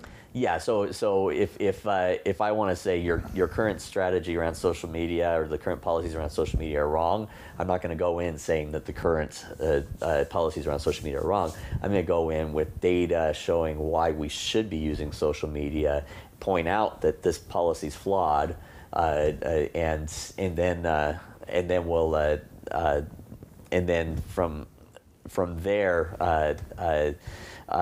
Hopefully they either accept it or they start asking questions that whoever's presenting can answer. How is the latter thing that you said different from the former thing that you said? The latter thing is that those that are presenting to them are actually willing to challenge it. They're just doing it very slowly and in a very strategic manner. They're in that room. They're yes men, but outside the room, they're strategizing and coming up with ways to get the information in the right format that achieves the purposes and the data that they're using.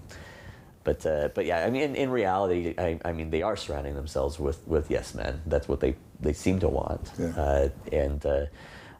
At least amongst the older 12, it's even more so the case. I think the younger kind of venture out here and there and try and get stuff done and discuss. I never saw that from the older. Maybe Elder Perry was a little more flexible on some of that stuff. I'm trying to think who else that I heard of people going around and stuff. But okay. Did you get a sense that there were fierce politics going on amongst the bureaucrats of the church? Absolutely. Like what? Talk about. So anyone who has worked for a very large company has seen this level of politics, if not maybe not quite as bad. It was constant. I was told after I worked for the church that I had a target on my back because I was challenging things and I was pushing the envelope when I was there, and I was doing it genuinely. I had no ill intentions when I was there,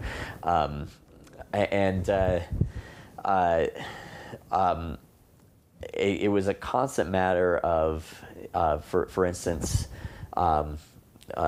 The AV department hired someone to manage social after I was already hired and they knew that I was hired to manage social media. That was because Joel, your brother, was very much in competition with the managing director of the AV department at the time. He'll deny that. But that was my perception. But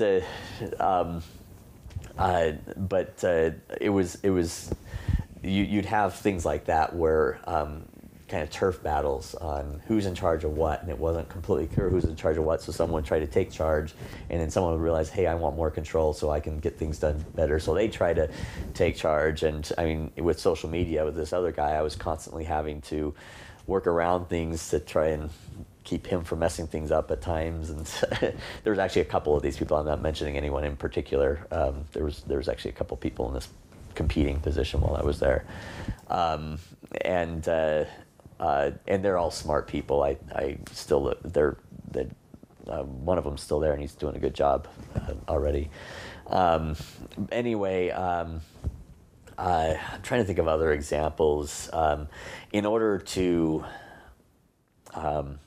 so a lot of what I was doing was, like I said, social media was seen as evil when I was there. Evil's maybe a bad word, but it was not seen as much of a tool as the church sees it now. And I had to figure out ways to both convince the individual departments I was working with, the department leads, all the way from the bottom to the top, to the 70 and the 12, and had to come up with varying strategies and political moves to be able to make that happen. I had friends that I knew would always support me and help get this to the right people, and I'd ally up with some of those individuals. There were times like I always had the attitude of a lot of people there would say it can't be done, and I always had the attitude it's not a matter of it can't be done, it's how can it be done. And so I'd go and if we had legal issues, I'd go work with the legal group, and privacy issues, I'd go work with the privacy group and try and help them come up with strategies that would fit their needs yet still accomplish my needs and such. And at the same time, there were certain people there whose jobs were threatened as a result of some of the things I was doing, and I wasn't doing it on purpose to lose anyone's jobs, but frankly, the jobs weren't needed in many cases. I'm trying to think of an exact example. I don't have it on me, but that caused certain people to worry and get frustrated and come up with their own politics and trying to usurp me. It sounds like normal corporate politics. Bureaucracy. Yeah, bureaucracy. So better, average, worse than average, better than average? I'd say it's on the average to worst scale. Okay. You get into BYU, it's way worse. Okay. I was able to have 2 lunches with Elder Holland while That's more lunches than I got. Yeah. Well, I had it in. And one of the things he expressed to me candidly was how difficult it is. He basically said to me, maybe people think that the brethren just sort of say, this is what we want to happen, and it happens.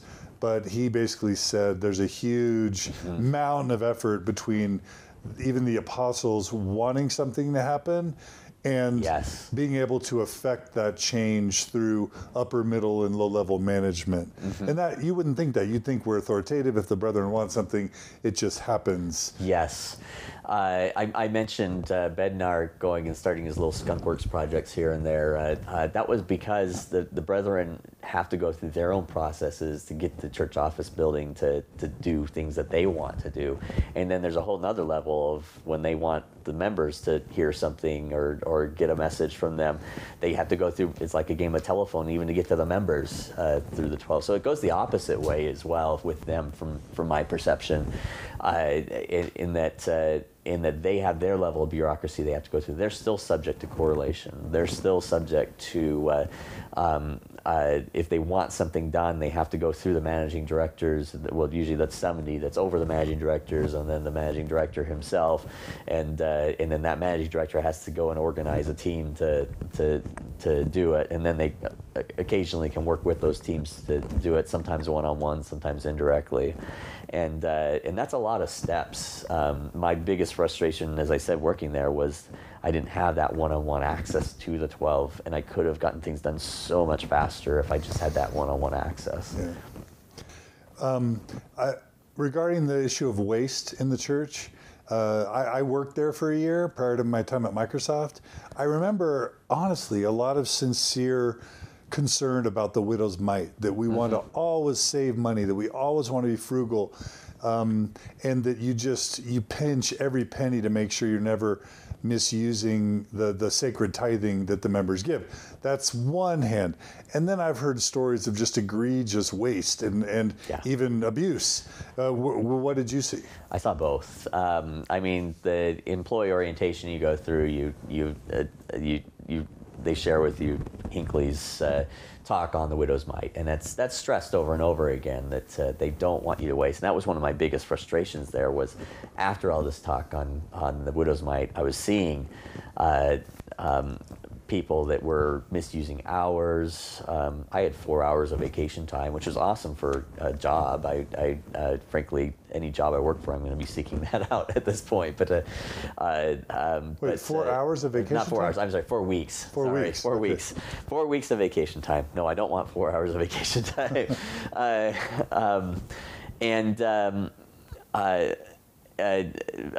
But for tithing, I mean, where I was using tithing dollars, that was all paid by tithing dollars. I mentioned people going home 3-4 p.m., seeing the parking lot empty on Mondays for family home evening. That's all tithing money being spent. You get into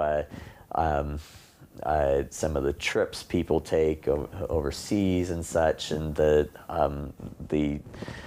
I never saw anything unethical per se from a business standpoint, but a lot of waste in terms of how they really could have been using that money, the types of, and they were still careful on some of this, but there are things all over the place, and I'm trying to think of exact examples other than what I shared, but there was definitely issues on both ends. I mean, like I said, that if there was any mention of tithing in any meetings as a performance indicator, it was saving tithing, right, sure. Not.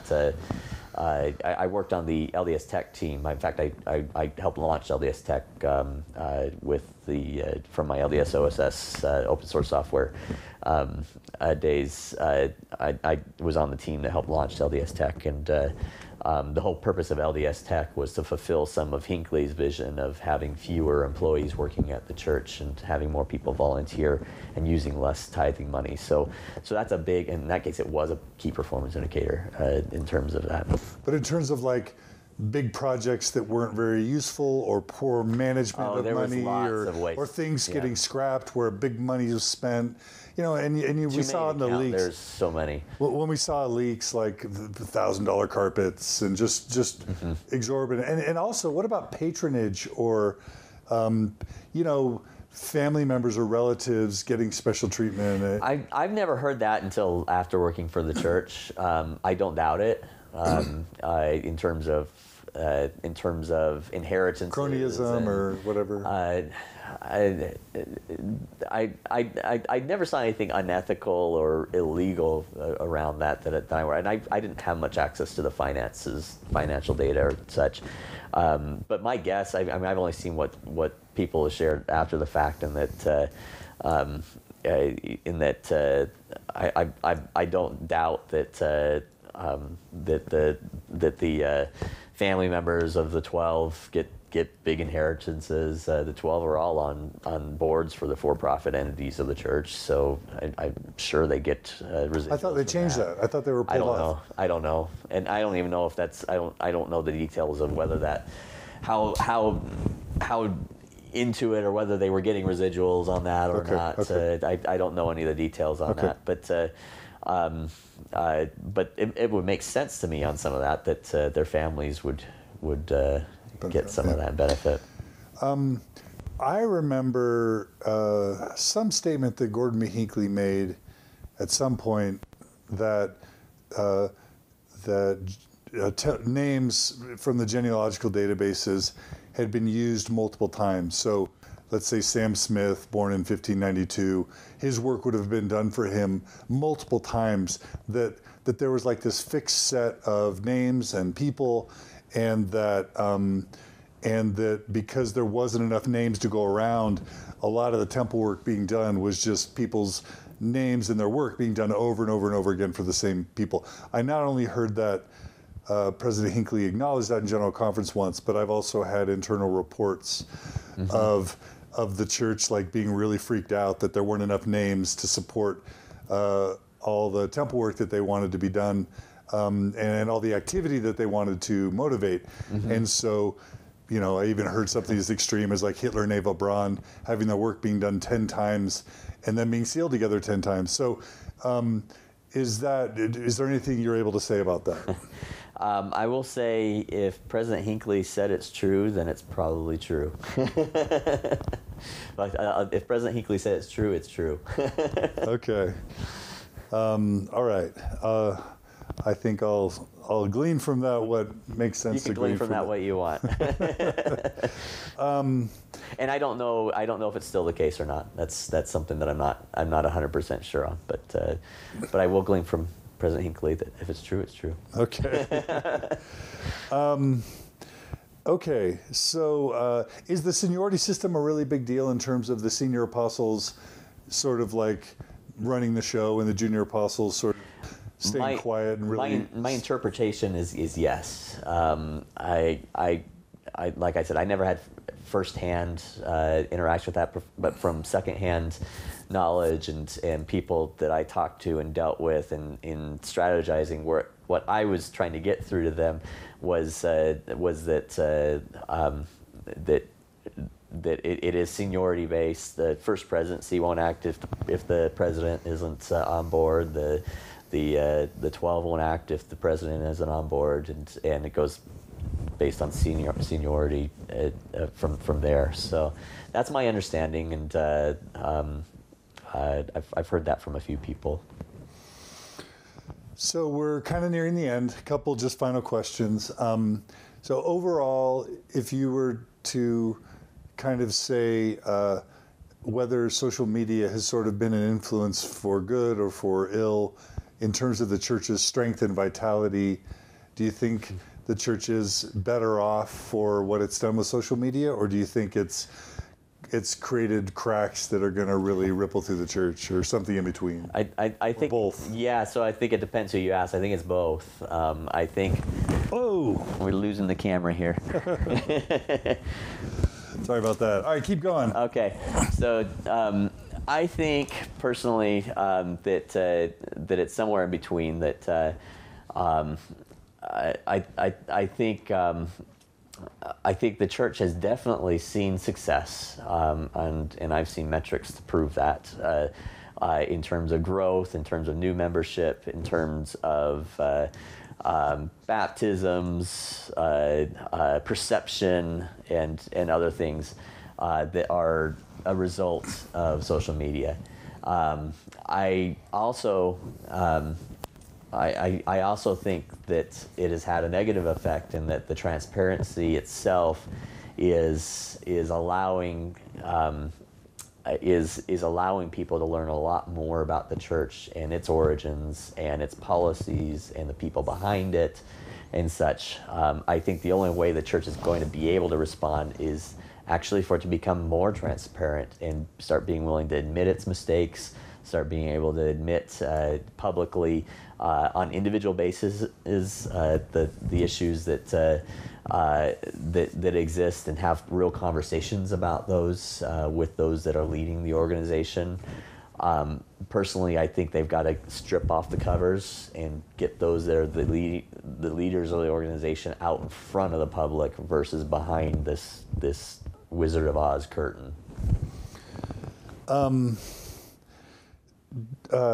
you feel like in the developed world, I mean, who knows what's happening in the developing world? We know that that's where the bulk of baptisms come from now. We know that retention rates are awful. Mm-hmm. But let's just say in the primarily, let's say in the areas where most of the tithing comes from, the United States, the Wasatch Front, Western Europe, Canada, do you get a sense that the church is is struggling there, and in the missionary efforts in those areas? Do you get a sense for whether social media has helped or hurt? In the developing world? In the developed world. In the developed world, Yeah. I think it's struggling more in the developed world where they speak English. I think part of that, and I don't know, I don't have access to the stats, so I don't know for sure. This is my opinion. But my perception based on what I've seen and such is that the developed world is struggling. I think partly as a result of the histories there. There's so many, because so many people speak English, they have access to the history. They have access to the nuances and the way that people say things and such, and they're able to interpret that better. The developing world, I think, is actually thriving at the moment, especially places like Asia and such. Thailand, where I serve my mission, is starting to really pick up, and my concern there is that especially in these Asian languages, they don't speak English in these countries, and very few people understand English, and they don't have access to these histories. That they have the access to the church's version of these histories, but they don't have access to the raw documents, original histories, and such that the developed world has, and that's a big concern for me. I wish that, like I said, I serve my mission in Thailand. I wish that these Thais had access to the same information I have. It's just not out there. So Jeremy Reynolds, if you haven't released the multi-language versions of CES Letter, get on it. No, I'm just kidding.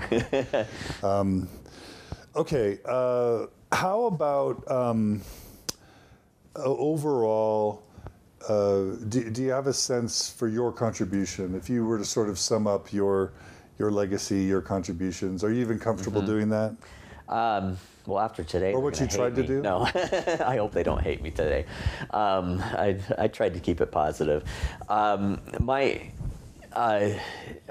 think. I mean, I'm happy with my with my time working for the church. I'm happy with the performance I've made. I treat it at the moment. I treat it as a job. I mean, it's no longer just religion for me. It's a job for me that to me was a major part of my career. I was able to see an organization the size of Google, a business the size of Google, and figure out how to structure social media within that organization, and then work with different departments within the organization to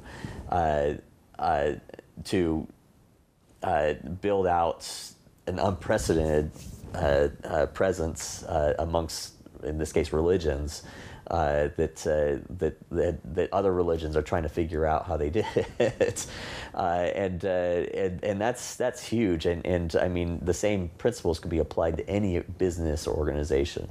I do have some regrets, just in that. Because it was a religion and most people perceive it as a religion, I've had to go out and start my own business because finding jobs out there that will see the church as a business, very few out there see it as a business and treat it like a business. It's another religion, so the experience caliber isn't seen the same as is what I had access to and what I was doing. So that's been a little difficult, and I have a few regrets around that. But I figured it out, and I mean, I'm just going to go lead social media for the Church of England now. No, and but beyond that, I feel I did my job.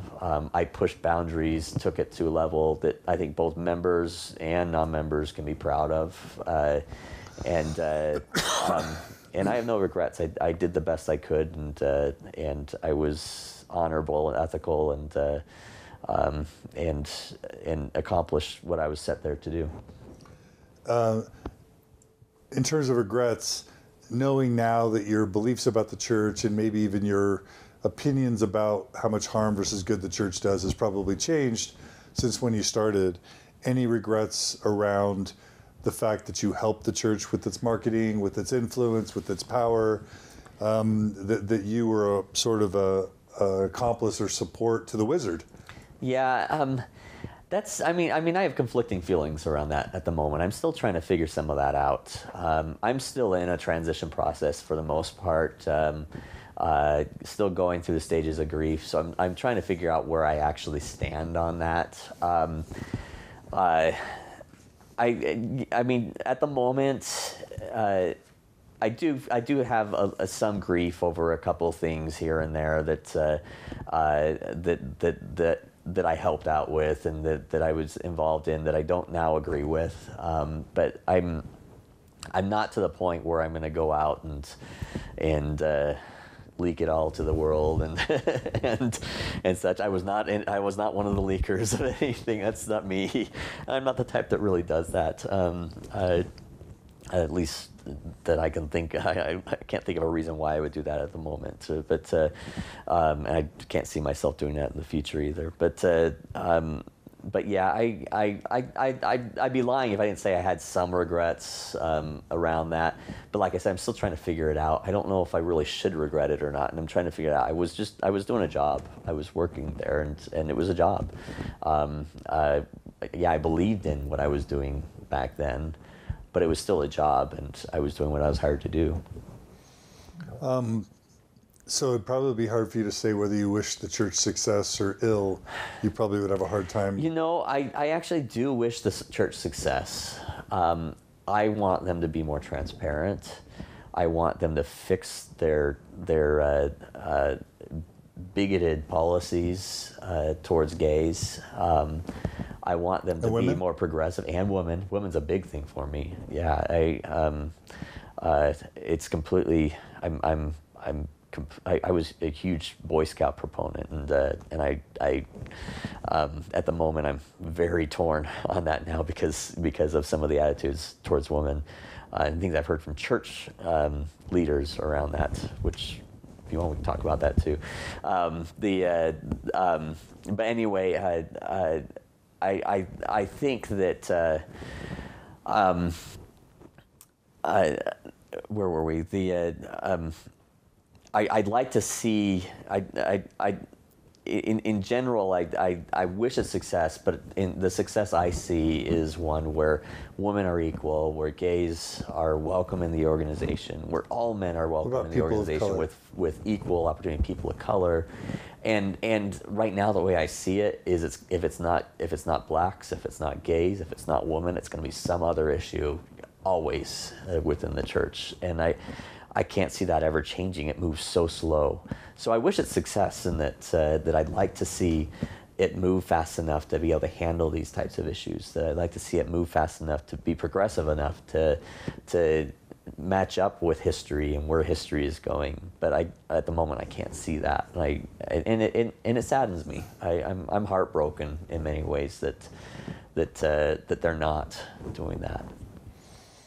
At the end of last episode, you shared sort of a parting message to people struggling in their faith, or to believers who have to deal with members who are struggling with their faith, and to LGBT people. It was a beautiful final plea. Thank you. At the end of this episode, normally we ask people what they believe in now, or kind of to bear whatever testimony of truths that they hold to now. You've talked about your experiences with the corporate church. If you have any final words you want to share for this episode, sure. What do you want to share? So I'd like to leave a message I'm hoping that some active Mormons are watching this, because I've tried to leave it pretty non-negative to kind of give some insight into everything, and I hope I haven't shared anything that I shouldn't have shared. That wasn't my intention. If that was the case, I just want to share. I want people to see what I did and kind of have a view of my story. But for any of those at the church that are watching this, that are still working at church headquarters and such, if as the person who used to lead social media for the church, if there's anything I can just ask more than anything, it's that keep working towards transparency, work towards trying to open up more, work towards bringing the 12 into social media. It would be a dream come true to have any member of the 12 see this and be able to see some of my perspective from that level. And I'd love to see any of the 12 get on social media, start conversing on social media. Bring it back to the days of Joseph Smith, when Joseph Smith himself was able to talk directly with the members, have conversation with the members, play with the members, hang out with the members. I want to see those days come back. And with social media, we can do that. We can accomplish things that we were never able to do as a global church. Now we can actually bring it down to the days where a leader of the church can now talk one-on-one with members and bring it to that level. I want to see, I may have left the church, I may not believe anymore, but I wish the church success. I want to see the church have success, and I want to see the church get back to the days of Joseph Smith. One last question that sort of came to my mind.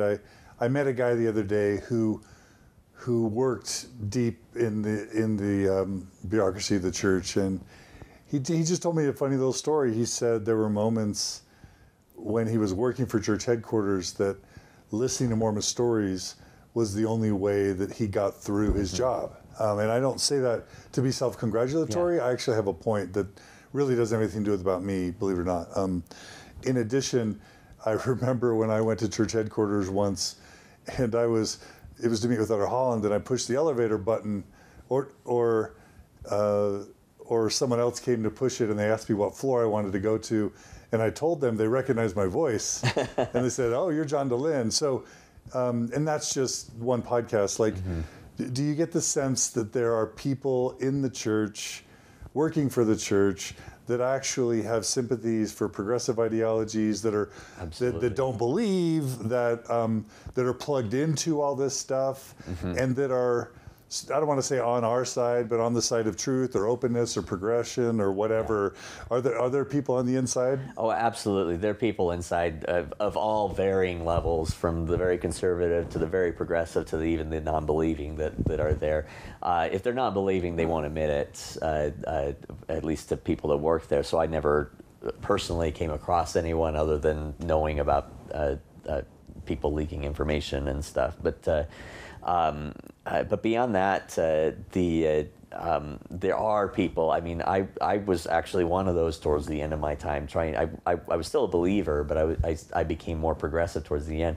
And some of your stuff, I mentioned the Second Anointing podcast and stuff, were comforts to me. And I think there are definitely people out there that gain value from this, and if they're this stuff, to me, members are going to come across as having doubts at some point in their life, and there are no resources by the church for members who are having doubts. Except the essays. And the apologists. But there's no one to hold their hand when they come across the essays. There's no one other than a bishop who doesn't really know how to respond. There's no one really to hold their hand. When I work and when they work for the church, you're coming across even gnarlier information than that, and there's no one at church headquarters there to hold your hand. I went through some of the gnarliest data that any employee has ever been through. I'm not going to give details, but I kept wishing the entire time. I wish that a member of 12 would reach out to me, or maybe even not a member of the 12, just someone who can give me source-based data to me on how to respond and how to feel about this stuff. And it's not there. And your stuff is the only stuff. Your stuff and the similar resources out there is the only stuff that's out there for people to get. And your stuff is pretty fact-based. Go to Mormon Think. It's all sourced. Better than fair is. You go to other resources out there, and you can find the sources out there. The church wouldn't smile on it, but members need this. They need this information if they go into these periods of doubting, especially employees of the church. All right. Well, Jesse Stay, it's been a real pleasure. This has been a fascinating interview. I think occasionally I'll tag an interview as like a best of Mormon stories. Great. I think this has risen to that status. So thank you for your honesty. I'm sorry ahead of time. Thanks for your courage. Thanks for your candor. And listeners, thanks for your support. You guys make this possible. For those of you who donate to Mormon Stories, we're a 501c3 nonprofit. Your donations literally keep this alive. If the donations drive up, we stop because we can't afford to do this. So thank you for those of you who support us. For those of you who don't, we do rely on your donations. So please consider going to one of our podcasts and making a donation. Monthly donations allow us to sort of have enough revenue to sort of hire staff or predict kind of how we want to spend money in the future. So if you want to see this stuff continue, please support us. We have Dan Witherspoon does a great job with Mormon Matters. We also have other podcasts like Thoughtful Faith with Gina Colvin and Mormon Transitions with Christy Money.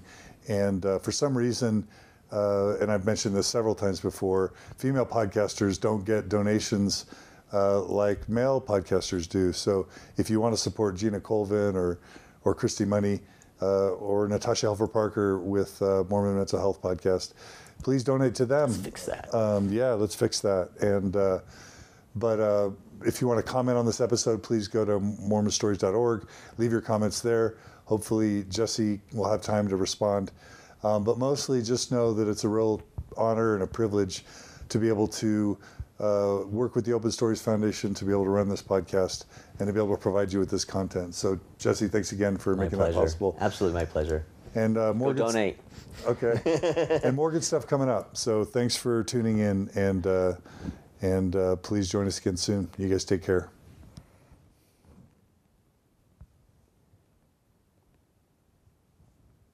Thank you. Feel good? I think so. I'm a little nervous about one or two things.